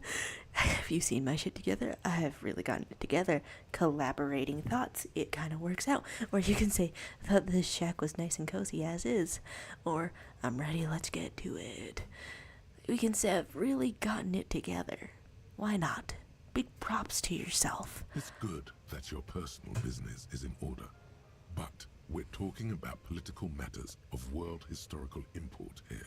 Okay. You must seek out your revolutionary brothers and sisters. The revolution. How much communism they've built. How much communism? Then together, maybe you'll be able to build as much as 0.0002% of communism. That's... I hate the numbers of it, but that's how positive thinking works for me, right? Like, don't focus on the big changes that you're gonna get really discouraged about. Take it one step at a time, or 1.0000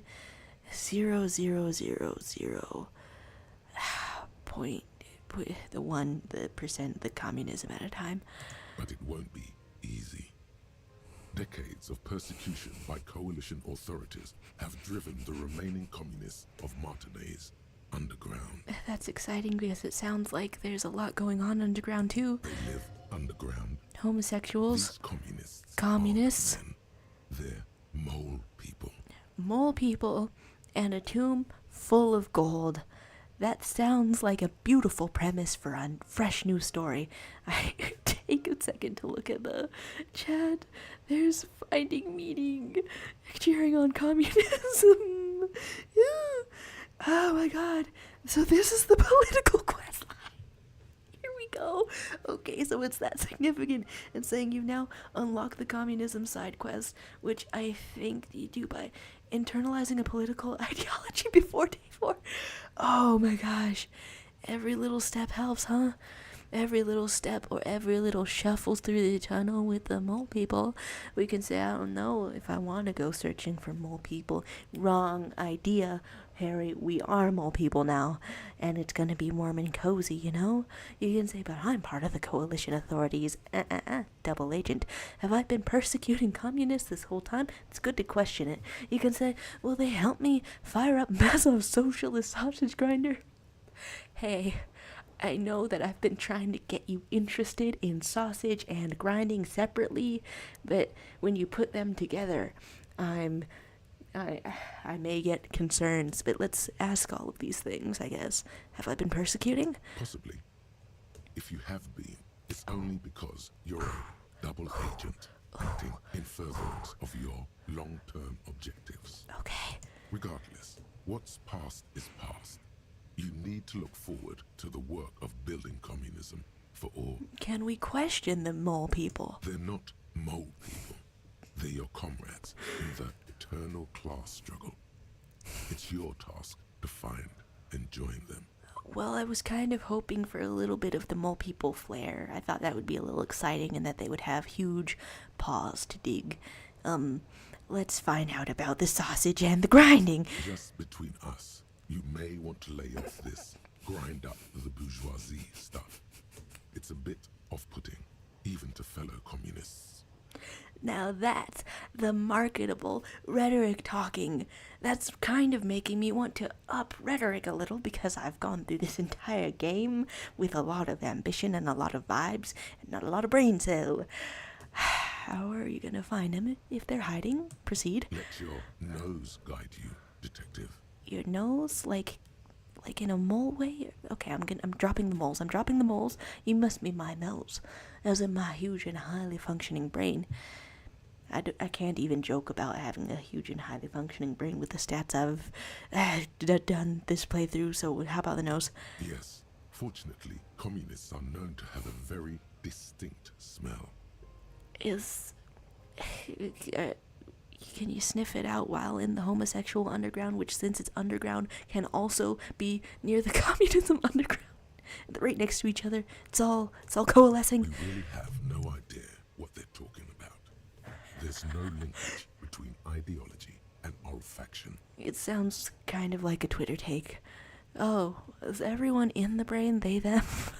And what does communism smell like? Or okay, I'm ready, let's get organized, or this sounds stupid. What's it smell like first of all? There's so much failure in my life, but what does failure smell like? I would guess a little bit of sweat, perhaps piss. It's a smell you know all too well. Simultaneously repulsive and yet darkly appealing. Musty with a sharp tang, but also a remnant of lost sweetness. Like a rotting mango that's been swaddled in a coat from your grandfather's attic.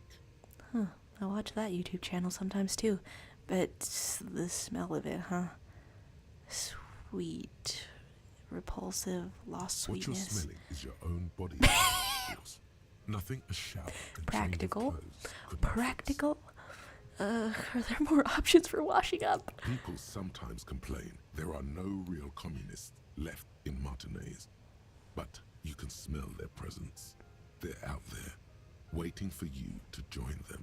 Let's get organized. First, you'll have to locate the remaining communists in Martinez. When you get near to someone with revolutionary potential, your nose will give you the signal to establish contact. I'm really imagining him pressing his nose to somebody like a little dog, but puppy girl communism is not on the menu for Disco Elysium, I think, so we continue. Again, no, it won't. Any olfactory response you perceive will be strictly psychosomatic. Hey, and what are we? Both psychs and somats. We have both of these. You should begin by interrogating those lawless malcontents at the Dock Workers Union. They're an obvious place to start. Interrogating from a communism perspective. Alright, and you can say, what will I do once I establish contact with my fellow communists? It's good to ask. Discuss the monumental world historical task that lies before you. You'll engage in rigorous and spirited debates about Mazovian theory and practice. But mostly, you'll probably complain about other communists. Damn it, the infighting. We're anticipating infighting already. I glance over at the chat. Talk of lines dropped.